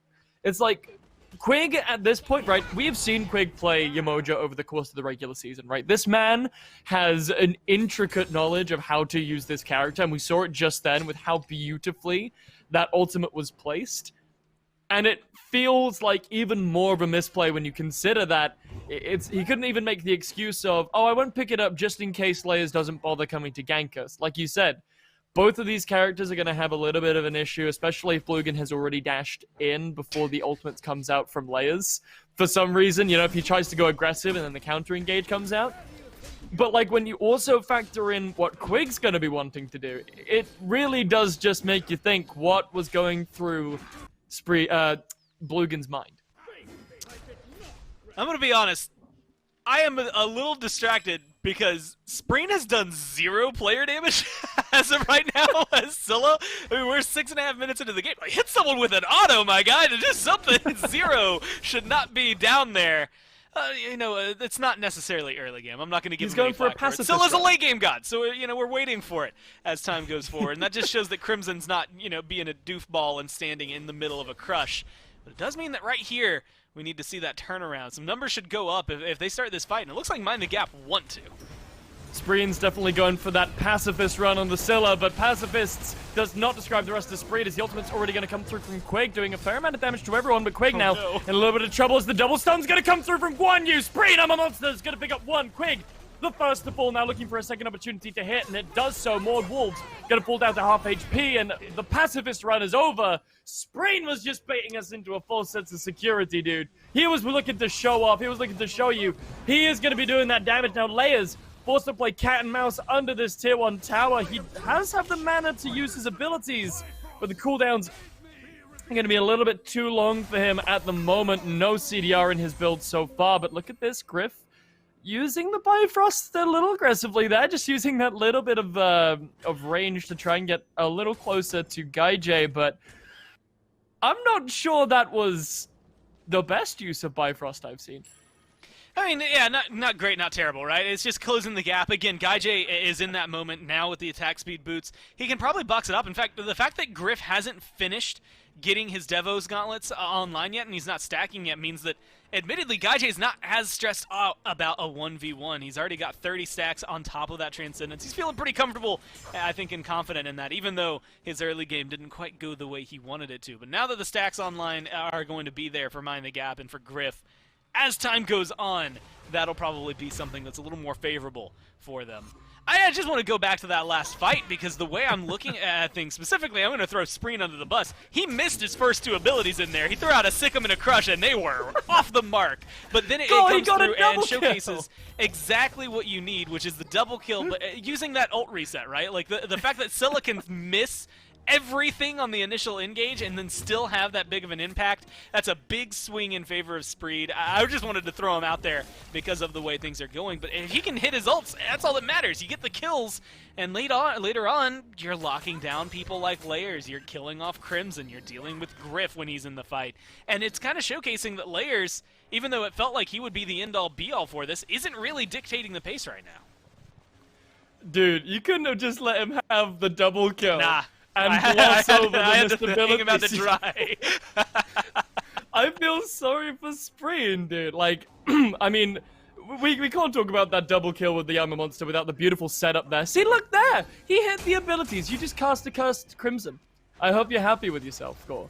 Because fine. Crimson just took a whole boatload of damage from the Sick'em Crush combo. But yeah, speaking of that double kill from Spreen, you gotta give it up to the double stun from Heed to really set it up for his mid laner there. And the pretty much freehand hit onto Wolves was very much facilitated by the slows from the rest of the team. But, I mean, I'm going to be nice to Spreen, dude. I'm going to say he did really, really well in that fight. He hit the abilities. He was, you know, he was there on time. The call was there to set up the kill, to start the fight. And that call's going to be made in the left-hand side as well. Layers caught in the cage with GuyJ. Or is it the other way around? Time is still too soon to tell, but definitely going to be Layers caught in the cage with GuyJ. SOT gets credit with that kill to Ultimates to substitute, but I don't think Spreen are going to be too upset with that as they're going to start with the Gold Fury now. And that's exactly what I want to see SOT do. You've got 2 Warriors on the other side and a Guardian. You're just going to facilitate. Whether you get the kill or not, I don't really think it matters. It is, as long as you are there, plus, let's say, Spreen or GuyJ, then Solo Troll is going to be able to drop an ult and be very confident in their ability to get through. Speaking of very confident, I mean, this is a little over-aggressive. Yeah, really going for it, going behind the tier 1 tower here. Is going to get landed on, so no healing for the Guan Yu, but abilities off the mark from Merlin isn't really going to do it for him, and now SOT could be in some trouble. Comes in, makes some aggressive plays, but the shield is going to be enough to save his life for now. He going back in with the flail. So close! More Wolves is going to be so upset. Both of those players walk away with just under, what is that, like a 10th of their HP? Yeah, and very close. I mean, there's a little bit of room where if Heat is able to close the gap between him and SOT, and/or SOT, actually, I think takes the only path that gets him out of there alive, directly under the tower. They're maybe getting some healing off, but now GuyJ's in trouble again. The ultimate is already down for Mr. B, and with Griff coming in to help secure the kill, Mr. Bumblebee is going to take a spill, and Griff is going to walk away pretty happy with that 2-0-1 so far on the Heimdall. And this kind of goes back to what we were saying earlier about the choice for GuyJ. In retrospect, I kind of like it, but we'll have to talk in retrospect later as Crimson evaporates from the face of the earth. Where did he go? SOT following up with another kill onto Quib, but Crimson's health bar ceased to exist. That was Final Judgment plus Crush and Slice and Dice coming out instantly. Now Heed blinking back in on this right-hand side. SOT, no ultimate available to him, but Wolves still going to be feeling that damage. He can't quite do the jiggle dance that he needs to do. Up and down from the sky goes Layers. I'm a monster off the mark, but it's not going to matter. He's going to take an early spill as well. He gets credit for that kill, and the tier 1 tower in right might be forfeit.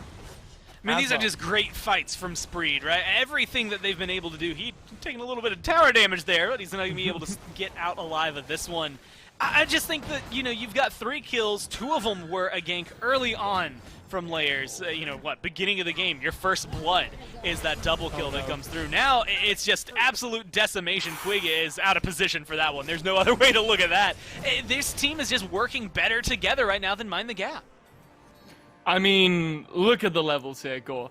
We've got 12-10 in solo, 12-11 in the jungle, 14-12 in mid, 11-8 in the support role, and it's only really the ADC role that's keeping even, but even then, Griff has lost his lead and is now a level down from GuyJ, so across the board, Mind the Gap just aren't really able to find it, and you can see it in the health bars when they just evaporate. Scylla is one of those characters who thrives when she's able to get ahead, right? Once you get that first ability to rank 5, you get that bonus power, you get that extra prot debuff on the Crush, which is, I mean, let's be honest, what else are you leveling to 5 first? You're not going to level the Sikkim, are you?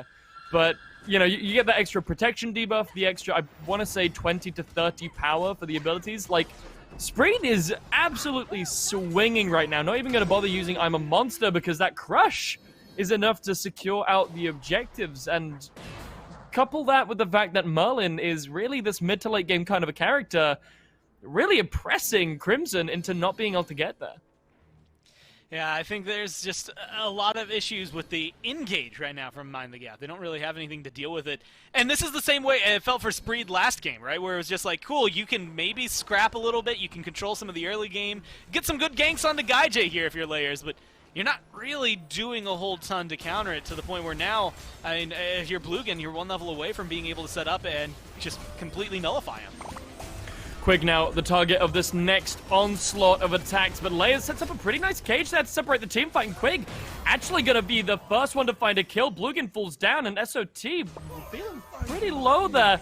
Blinking forward, now goes Layers, but he's being a little over-aggressive, forced to jump away. Thanks to the rest of his team, SOT should be able to get out, but Layers can't quite say the same, as he just got to finally get revenge for that solo in the first game. And now the rest of MTG looking a little low. More Wolves is going to eat a crush to the face, and he's going to fall down to a slither of HP himself. Find a gap.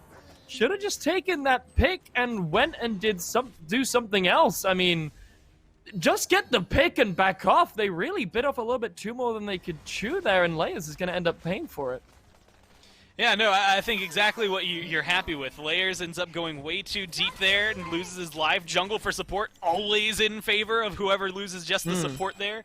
Blugan goes back. Guess what? He hit 12, so he's got that Phantom, so now Layers is going to feel even worse whenever he finds his ults. And he's already 0-4, not necessarily at the top of the charts right now. This next fight, specifically around this Fury, well, I was going to say is going to be very important, but it doesn't seem like Mind the Gap are even able to get there in time. That was a faster burn. That's 2 games in a row. Spreed have been able to surprise me with that one. But with Scylla, you know, the lead you had talked about earlier, now you're getting a ton of damage. Merlin had to go into the Breastplate of Valor because the pressure that's been put onto him, whereas Spreen, he's so safe and untouched that he hasn't had to worry about protection. It's not something you necessarily want as Scylla anyway. You were going full glass cannon here. You either die or kill everybody, nothing in between. And it's been working out so well between Spreen and SOT that they're not sweating it. Plus, I mean, Heed's undying as of right now as well.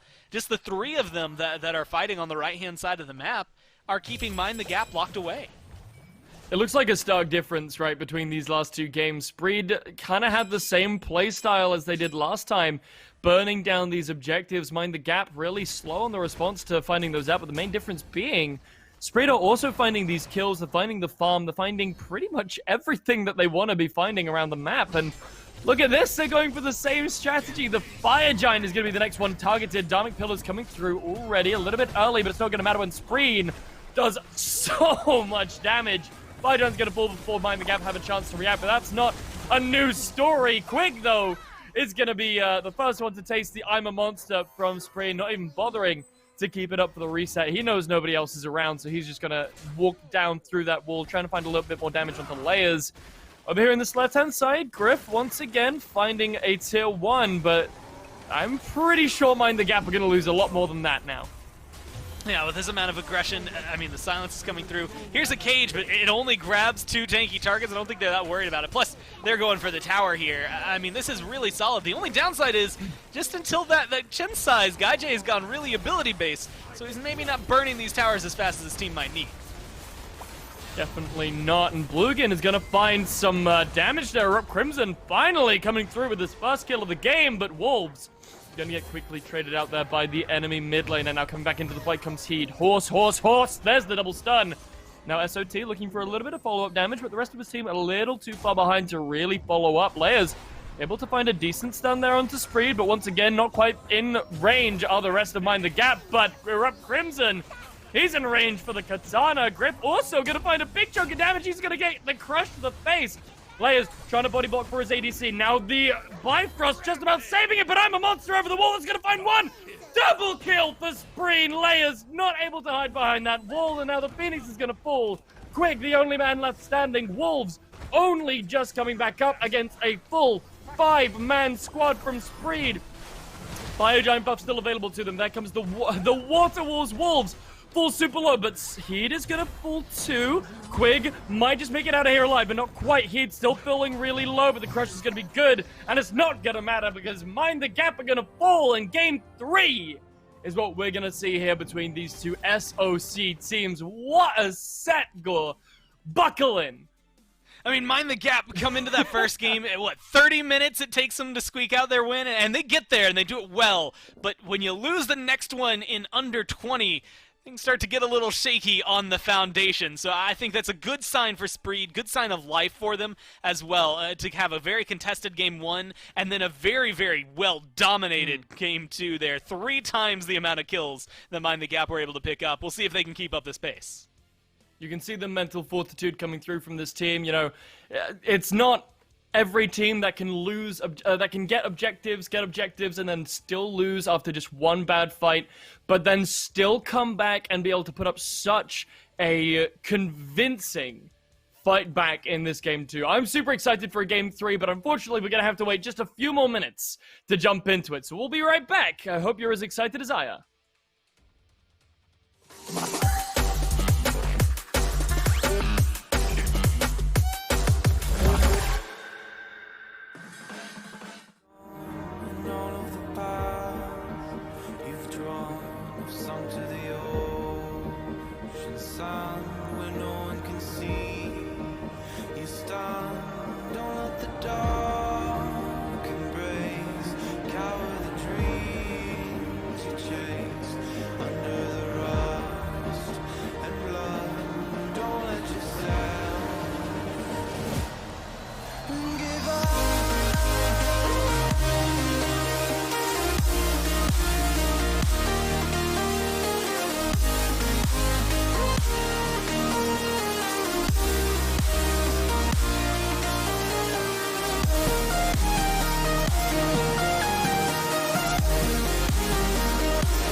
Wow, that bumper's pretty exciting. Not like our last game just now, where Spreed seemed to move without resistance right to the finish line, and I didn't see Mind the Gap get in the way once, man. Tough one there for Mind the Gap. And I have Lermy here with me. Lermy, this feels like the difference between these junglers is kind of it, right? In game 1, the Loki is a non-factor, and they struggle. Game 2, the Odin, I wish I could say a non-factor, but he was a factor. A lot of his deaths showed up in their kill column. This was tough, man. It felt like they weren't working here this time around. What did you not like, Lermy? I have to agree with the Odin there. I definitely think that it was a bit of a hindrance. These kind of like fringe jungle picks have not really been working out all too well, especially in this last game. I mean, he did find a very nice early rotation to the dual lane, but Layers unfortunately did not pull off the same kind of things that we can see Spreen doing here. I mean, really, he's just keeping people in the cage to set up on anyone trying to dive into them, and Spreen said, okay, I mean, if you want to limit the space where you guys are fighting, by all means, I'm just going to hit literally everything, and that's exactly what he did. Yeah, Spreen had a great game. To my chagrin, who wants to be that wrong? Me saying Still is trash and Spreen proving me wrong instantly time and time again with a perfect 10 KDA. Had a monster performance here in this one. So did Heat as well on this Guan Yu. Had me wondering if maybe Guan Yu's the secret to their success, perhaps over there on Mind the Gap. A lot of questions, I think, came as a result here of this game. Like, take a look here. Layers ends up 0-5. Wolves ends up 0-3. I said back at the start of the set that I think how those two players go, the team goes, and this time they struggled.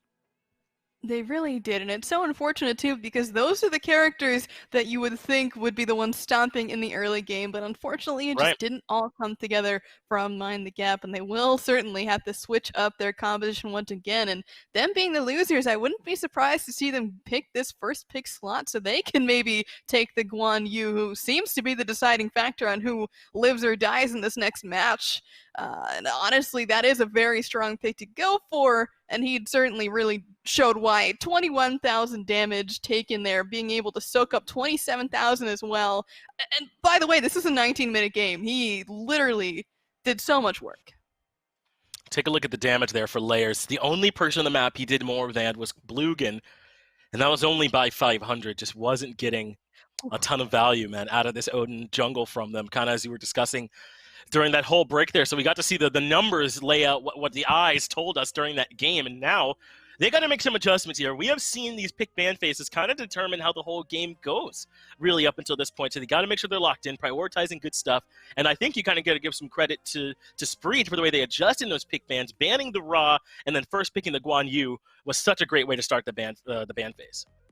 That is definitely one way to put it. You take out something that they do really well. They didn't have a whole lot of confidence, I guess, in the fact that Quig could play the Emoja well, so why even bother banning it at that point? But Mind the Gap will actually take this first pick slot, so they will have that option to be able to maybe sneak away the Guan Yu just like Spreed did, or if Spreed is afraid of that, they could just ban it away. I think this is the first time Mind the Gap were first picked this set, if I'm not mistaken, so we'll see if this makes a difference here for him being in the spot. And like you said, maybe getting to prioritize something in that #1 overall spot, though it does, of course, give Spreed the chance to counter with that final pick. Just confirm for production that they indeed, this is their first time with that first pick spot. So maybe that'll make a big difference here for Mind the Gap. I think it could. It really should, because they're going to be able to pick up whatever the OP thing is, but my biggest question in this draft is, does Spreed as a team really value Yemoja? Because that was where the big question mark was last game, but clearly they value Guan Yu a little bit more because they know that's exactly where Wolves want to go, so they're going to take that one away, and maybe they just allow Yemoja through because they're not too concerned about Quig's performance on it, clearly from last game. I mean, Quig did have some dirty stuns from time to time, but it was not the saving grace of that squad. So if they're just going to take Yemoja again, Spreed is happy with that trade. It seems like they are, aren't they? They did ban away the Hell. Now Kepri's open. I believe that's something that Spreed has been banning a lot so far this set, so wouldn't be surprised if we see Mind the Gap go for it. They don't have to in this first slot by any means, but eventually you'd expect that one to come off there. Now Mind the Gap go for this Heimdall. That makes some sense. Griff's been playing well on it all game, but I don't know, man. Heimdall first overall maybe feels like you're leaving a little bit too much on the table. I don't love it. I think that Griff will probably get this Heimdall either way. Griff can play a lot of other characters as well, so it's not like they really need to prioritize that, especially since Kepri is open. I mean, my guy, Quig, just take that. You have the ability to. It was right there waiting. And Griff's like, no, I'm going to lock in Heimdall here. But again, Griff has had a pretty solid performance on it. There's no knock against him playing that character. It's just the space in which they picked it does seem a little sus. Yeah, I mean, here I said maybe you don't have to first pick the Kepri, but clearly you do. Spreed were happy to take it right off the bat there and pair it with this Cupid, so they already have a formidable duo lane set up the same way that Mind the Gap did in that slot last time. And now it's the Geb here again from Quig. I mean, the Geb was okay. I don't know if I want to say that it was too much to do with their victory, but it did get some nice cataclysms. The shields were there, so I don't know if I can complain too much about Quig reprising this role. Is that all?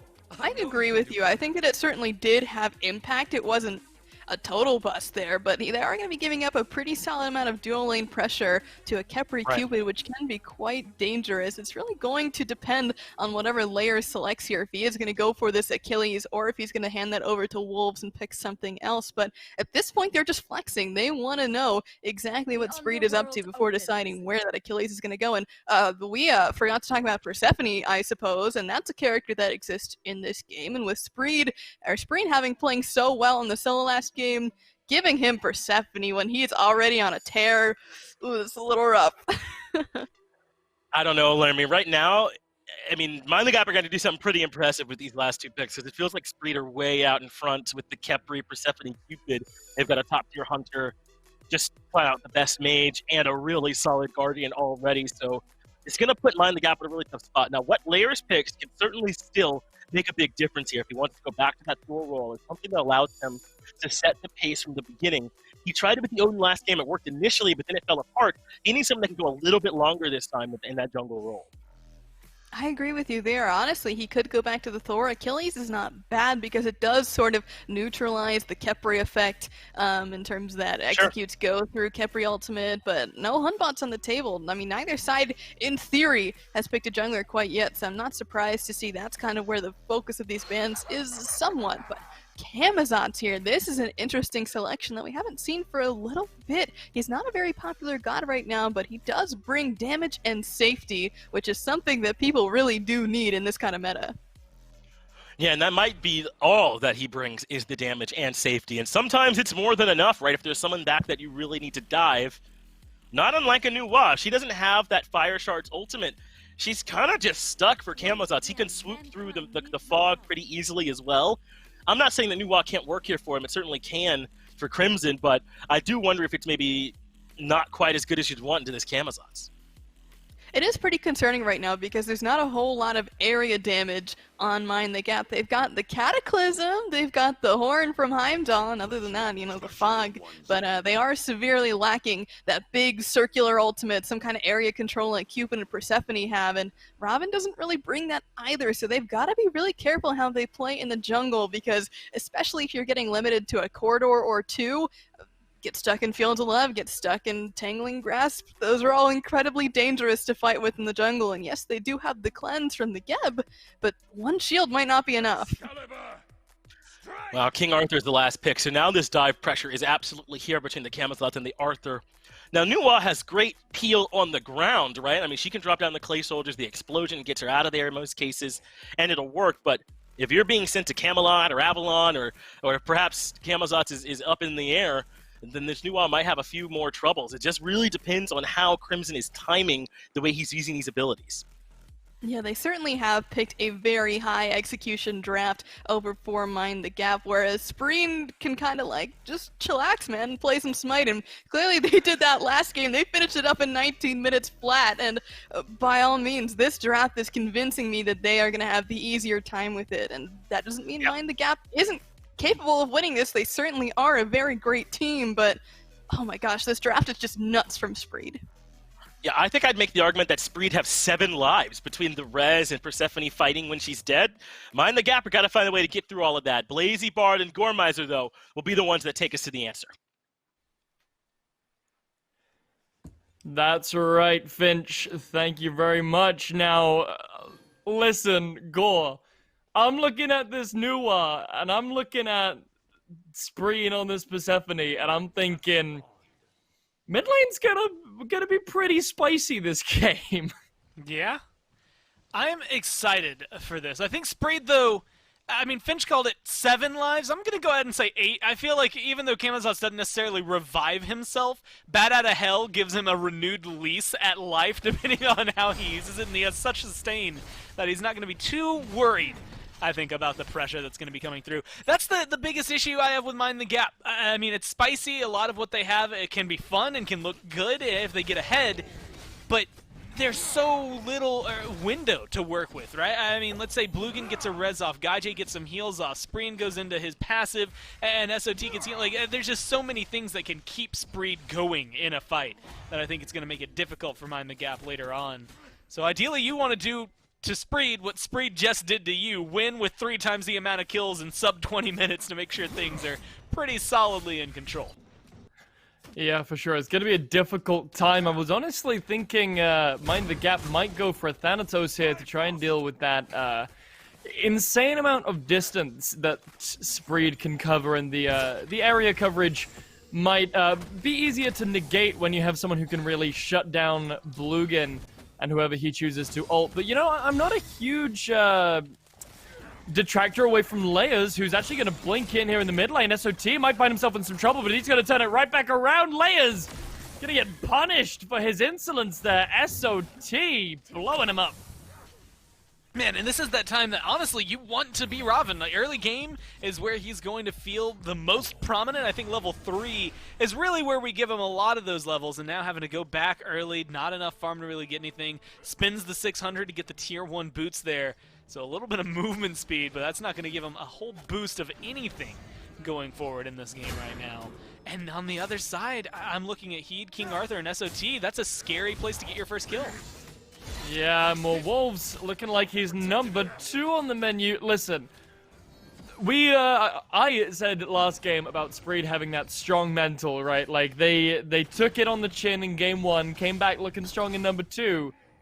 They're looking to plow through game 3 with that exact same momentum and dominance that they had on their side in Game 2, and already looks like they're off to a solid start. SOT and Heed both getting an early game lead with 1 kill on the chisel for them each. That's not what you want to see on a Camazotz and an Arthur. Not at all. Again, late game as well. Both of those pretty survivable, good at diving. That's just scary for Griff and Crimson. Even if you're playing something as safe as a Heimdall, I think Griff is going to be a little worried about it. Didn't change much for him last game, and so there's that shaky ground he's standing on now. Plus, you take away the lead from Wolves, which is where, at least from what I've seen in Mind the Gap, that's where they find their success, is what can Wolves do at the beginning of a fight. I was worried about it in Game 1, and then Wolves kind of was able to right the ship, and things went their way. But last game didn't quite stand up the same way, and I'm just worried if Spreed are able to continue the pace that they set last game, or even the one that they set this game so far, it gets out of hand fast for Mind the Gap, and I don't know that they have the tools to bring it back in their favor. The set almost feels like a anime training arc to me, right? We saw at the start Heed getting soloed there by Wolves, and now he's able to hold his own, and I mean, it'll truly turn into one of those training arc stories if we see Wolves get soloed down by Heed here in a little bit, and it's possible. He'd just hit in level 5. Wolves not quite able to find his ultimate just yet, so we could see it happen, and that would be very exciting, especially with SOT once again on the offensive, looking for Wolves, who this time around looks like he should be able to get out just fine with that little bats move off the mark from SOT. Now just being able to continue. I think the aggression, SOT is never going to feel truly in danger there. I think that's a great example of him being able to disengage like it's nothing. And instead, he's going to be able to find a lot of lockdown onto the other team. Yeah, Crimson, well, he's getting locked down here by Blugan, forced to pop that beads to get away. So already 2 very important cooldowns being dropped by Crimson. Look to see a little bit more aggression onto the mid laner in a few minutes when everything comes back up. Spreen did expend his ultimate for it, though, so not all doom and gloom for MTG, but definitely more tools available to Spree to punish Crimson for not having that ultimate up. Yeah, especially being able to lock down Crimson, like you said, not just the ultimate being gone, but also the beads being gone. It makes it a lot easier. Spreen is going to be able to get his ult just a smidge earlier there, as it looks like the cooldown timers are in his favor. And that's the other thing I even glanced over looking at it, but look at Spreen's late game potential. We've seen Persephone come through, and sometimes she has 0 impact on a game. She comes through, and you will watch it, and you'll be like, man, you know, she's solid, and she performed well, but why is she first pick? And then you'll see her hit a team fight changing ult. And it'll only happen once in a game. But sometimes that's enough to really just dictate, oh yeah, that's why we banned Persephone. And that's what I want to see from Spreen here. Just one big ult where you can lock down 2 to 3 people on Mind the Gap. Even, honestly, if you just get 1, as long as it's a surefire kill that gives you an objective late game like a Fire Giant, you're really happy with that pickup. And I can't think of a world where you're really upset to have Spreen here on this pick, especially with how controlling we've seen it be in the mid lane. Yeah, for sure. It's one of those picks that even if you don't hit the ultimate, right, like as long as you get it in the ballpark of where the enemies are, they're still going to be tethered to that central route. They're still going to take a pretty decent burst of damage. Wolves nearly getting soloed down in the right-hand side, but yeah, that getting tethered to that bramble bush really can devastate your entire potential for a team fight, because you can't go anywhere. You have to take that moment and turn around, destroy the bush, or wait for it to come out, use the beads. But Wolves, he has nowhere to go and nothing to do. He's under tower. SOT, leave the guy alone. I mean, he's not going to, and we both know it. He's going to continue going over to whichever lane he knows needs help. And I don't even think that he needs help anymore. I think it's just that Wolves will be a key factor for this team late game, and so they're just going to shut it down. Gaijay, even though he was down, what, 2 deaths the last time around, 2 kills that Griff was able to pick up as well, he had the lead in this duel, and he's not stressed out about the matchup of Cupid v Heimdall, so I think even here, where he's half health, he's not really upset. Absolutely not. Speaking of people at half health, Gaijay looking a lot worse for wear. Griff really chunking with those axes, and finally finds that kill there. Gaiche, no, really able to find anything off of it. Forced the beads out of the Bumblebee, did Griff, and ultimates were exchanged. But at the end of the day, the Heimdall was able to come out on top, and that's going to be a big win, considering Griff has not necessarily been, like, oppressed by Gaiche, but Gaiche definitely been keeping it spicy in that left-hand side for Griff the entire set. So it's going to be feeling good for Griff there, finally managing to find that solo kill. Yeah, picking something up. And again, just because of what I literally just said, where last game, that matchup, yeah, well, and admittedly, it could still happen here, where Griff wins it. Gaiche didn't care about the lane. I mean, he started rotating and was more impactful in the fights, but Gaiche has opted in for a different build. Last time, it was Transcendence, Jotuns, attack speed boots, and then started picking up things like Chin Size, whereas this time he's gone for the Devo's Gauntlets. He's gone for that Hunter's Blessing, so he's going a lot more standard. What we're used to seeing on this Cupid, maybe it is making the trades at the very beginning not quite as, fruitful for him and favorable for him. But at the end of the day, if he still has that late game control that his team needs and wants, I don't think he's really upset about it either way, even if he goes down 2-3 times, especially if SOT can do what he did last time around, or Spreen can do what he did last game, where they just run away with an exorbitant amount of kills.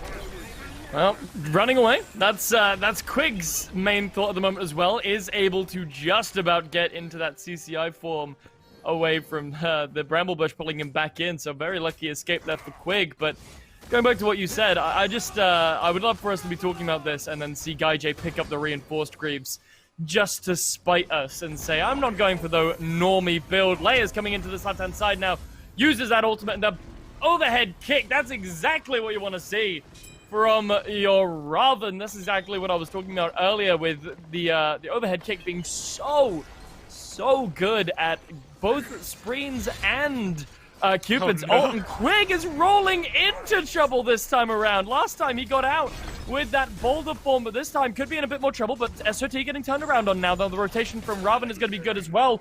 The Scarab's Blessing for SOT is going to be good. The movement speed is going to be the thing getting him out, not necessarily the res, but both very important parts of that ultimate, and like either way, I'm happy. I'm getting out with a fresh kill.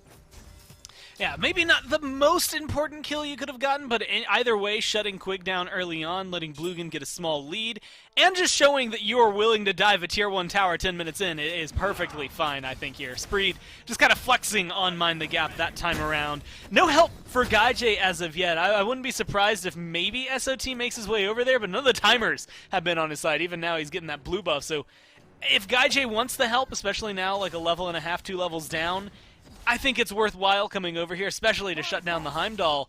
But it seems like SOT just has a different flow of game in mind here. He's looking for kills anywhere he can find them, and right now feels like Wolves, Quig, and a little bit of Layers are on that menu. And that's exactly how you want your Camazots to be playing, right? He isn't this kind of setup jungler that a lot of other assassins can kind of be. You know, even the Raven, he's got a root, he's got a slow that can really help set up the rest of his team for those kills if he can't get them themselves. Camazots is very much, I will kill you or I will die trying. So SOT really making good use of that kit, out of that survivability that Camazots gets. And now, transitioning this to a Spreed special, a Gold Fury under the noses of their enemies. However, this time around, Mind the Gap are a little bit closer to home than you might think. The carpet is... Wait, what? Did the carpet pull get that, or was that the horn? Either way, minuscule ticks of damage there. Help Mind the Gap steal away this objective. We saw Spreed do it last time. Mind the Gap, they got wise to Spreed's stealth tactics. They're not going to let another one go that easily. It was a fool me once in game 1, shame on you. Fool me for the 10th time, shame on us, but, at least we finally got one back on the side of Mind the Gap here. And that's a big pickup. I mean, this early game has not really been favorable to him. I mean, even with that Fury steal, they're down 500, 600 gold. Like, they're not in the lead off of that.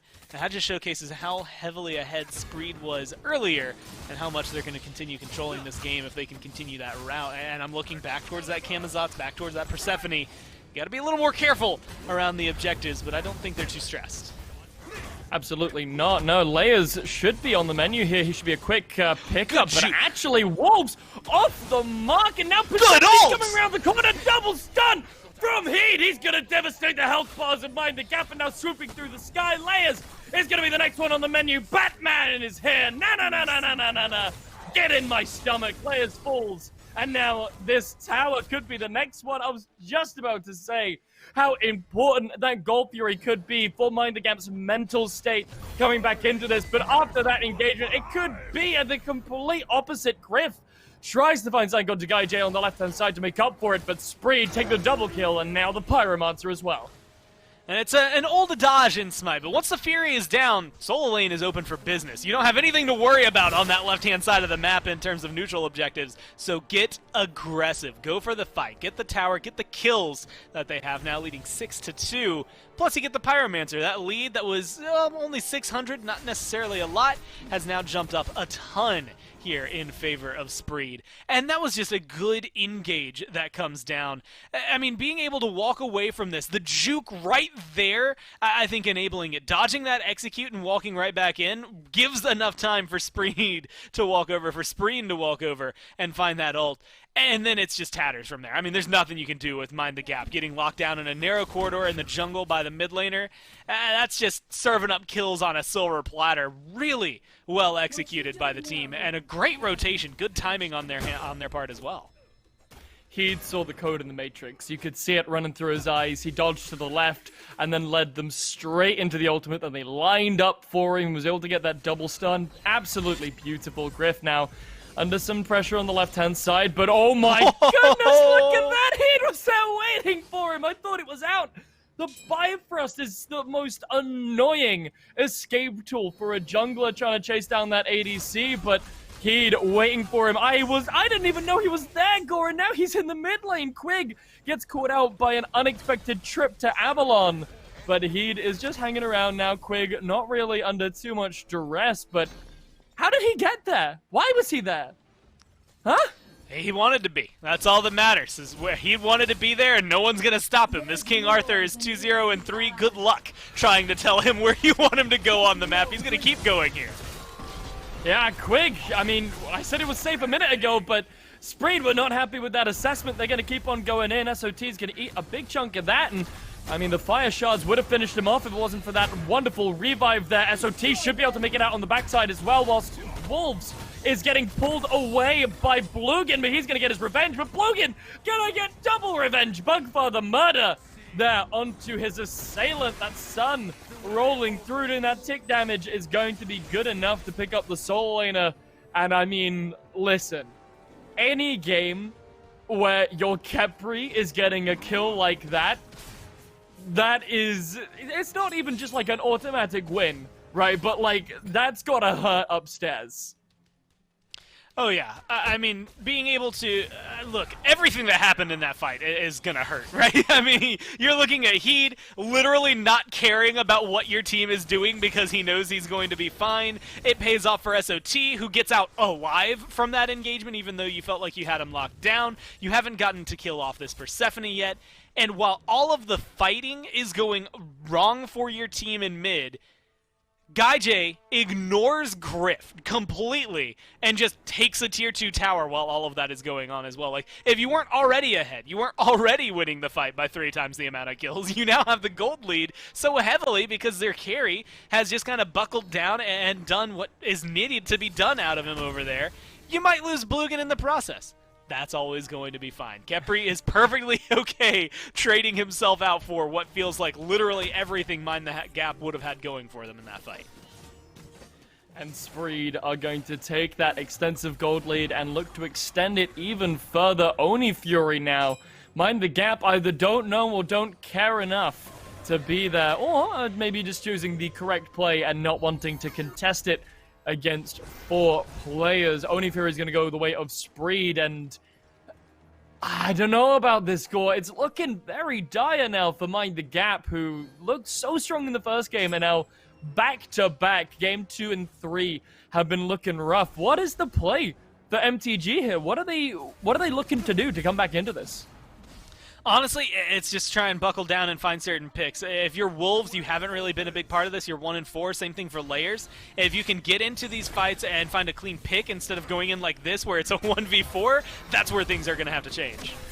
Quig, indeed, a little bit out of position, is able to get a pretty decent ult there. Cataclysm does a fair amount of damage, but Erupt Crimson and his ADC are stuck behind a bramble bush. That's just another way that Spreen can use his ultimate to be defensive. Fire shards are going to come through and do a fair amount of damage to the entirety of Spreed, but they're not really going to end up feeling it in the end. GuyJ is going to be able to keep them all healthy, and now with Mind the Gap really out of options, only Layers and Wolves have their ultimates available. Spreed is going to go ahead and start this Fire Giant yet again, and there's nothing really they can do. Jumping in goes SOT. He is here as well. Now the rest of Spreed have turned around. Wolves is going to be the target. He's going to fall down. Spreed takes credit for that kill. Quig trying to run away, but he's in against 4. Lovely ultimate there by Layers. Lands onto 4 people, but the damage is going to be quite good enough. Scar's busing. Going to save the life of SOT, and now Layers is going to be the one in trouble. GuyJ going to claim him. Quig just about rolling out on the left-hand side, but Arthur's still going in hammer up Crimson, trying to run away, and he should be fine, but he's going super deep for this. He's turning around, setting his eyes on Quig. I don't think Quig is going to have the way out of this one, and in fact, he does not. GuyJ takes credit for that. Fire Giant still untouched, but the tier 2 is going to fall, and I wouldn't be surprised if a Phoenix was next. All right, I'm going to go rectify my advice a little bit. Just stay grouped up at any point in time for literally anything. All 4 of the kills that we just saw happen were 4 members of Spreed versus 1 member of Mind the Gap. Every now and then a second member of MTG would show up, but they just haven't been fighting. That's the game, Gore. That's the game. Erupt Crimson's going to fall. Quig already went down. alive. SOT is going to find another one. And Wolves respawned just to immediately die again. And now finally, Quig is back alive, but there's not really much he can do. His ultimate is available, but only if he can find a big one. There's a big carpet. There's going to be 1 down, but it's not going to matter. It should be it. The Titan is already falling low, and Spreed will be your first finalists of the SWC wildcards. Up here on the NA side of things, MTG are going to have to fight their way back through the lower bracket to try and come back up against Spreed in the finals, but it's looking good for this team, Gore.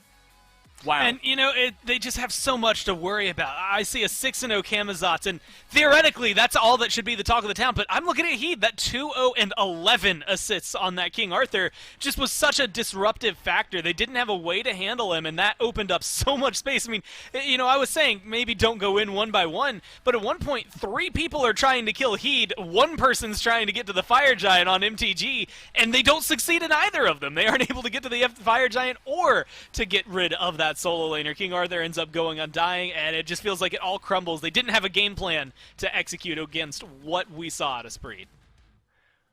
Yeah, I couldn't agree with you more, Gore, but you know what? Let's throw it back to the desk. Let's see what they have to say about all this. John, break it down for me.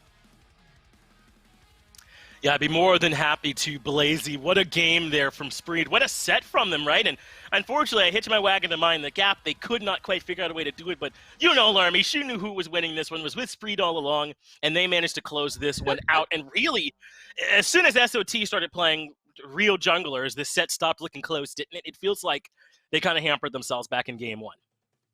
It really does feel like they did in a certain way, but you can't discount the play that he'd made in that last game. The man really did set himself up for success there, winning solo lane, making his way downtown to a lot of mid-fights, and then towards the end of the game where everything kind of snowballed out of control, he shows up in duo. Griff's like, wait, why is there a King Arthur at my tower, sitting right next to my crystal, by the way? And, oh wait, there goes duo lane, there goes mid lane, everything falls apart. This man was on from minute 1 and did not take the foot off the pedal.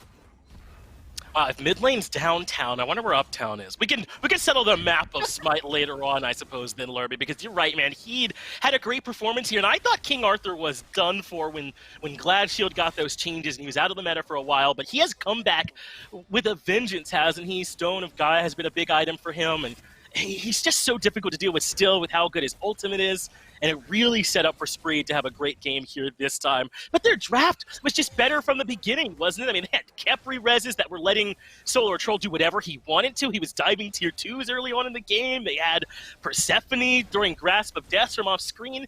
I think Mind the Gap really did lose this last one in picks and bans. It did certainly feel that way. I mean, every single time there was a revive, there was a Persephone passive, a King Arthur down the lane about to mess you up. I mean, goodness, it really was such an impressive play from every single person on Spreed in this game, and really, they all just peeled for each other. They were there 100% at every single fight.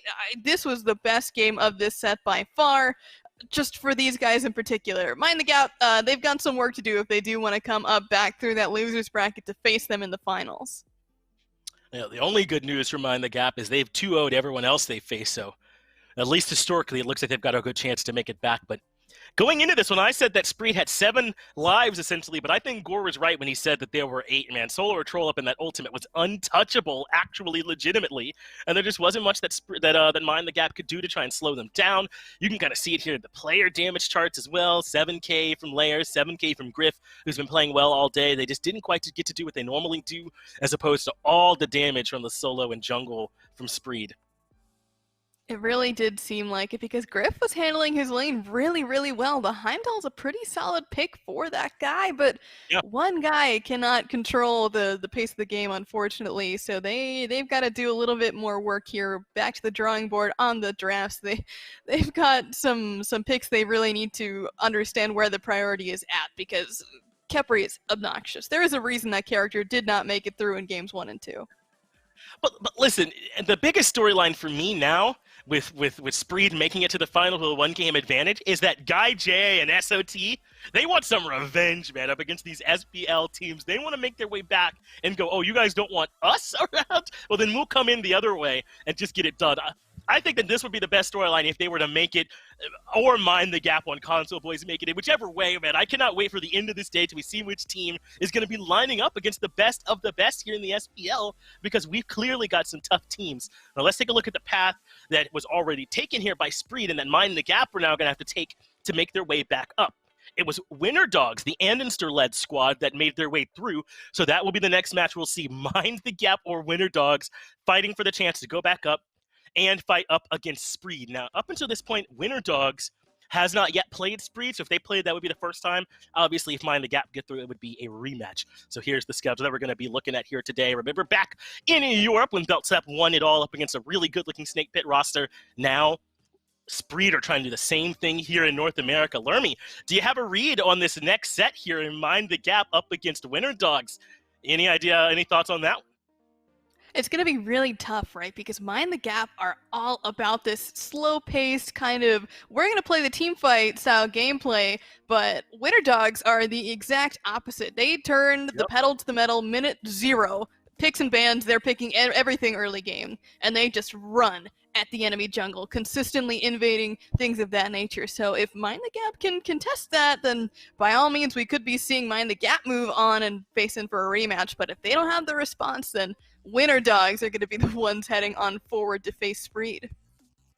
We got an elimination match coming up. The loser goes home, the winner battles up against Spreed. All of that coming to you on the other side of this break.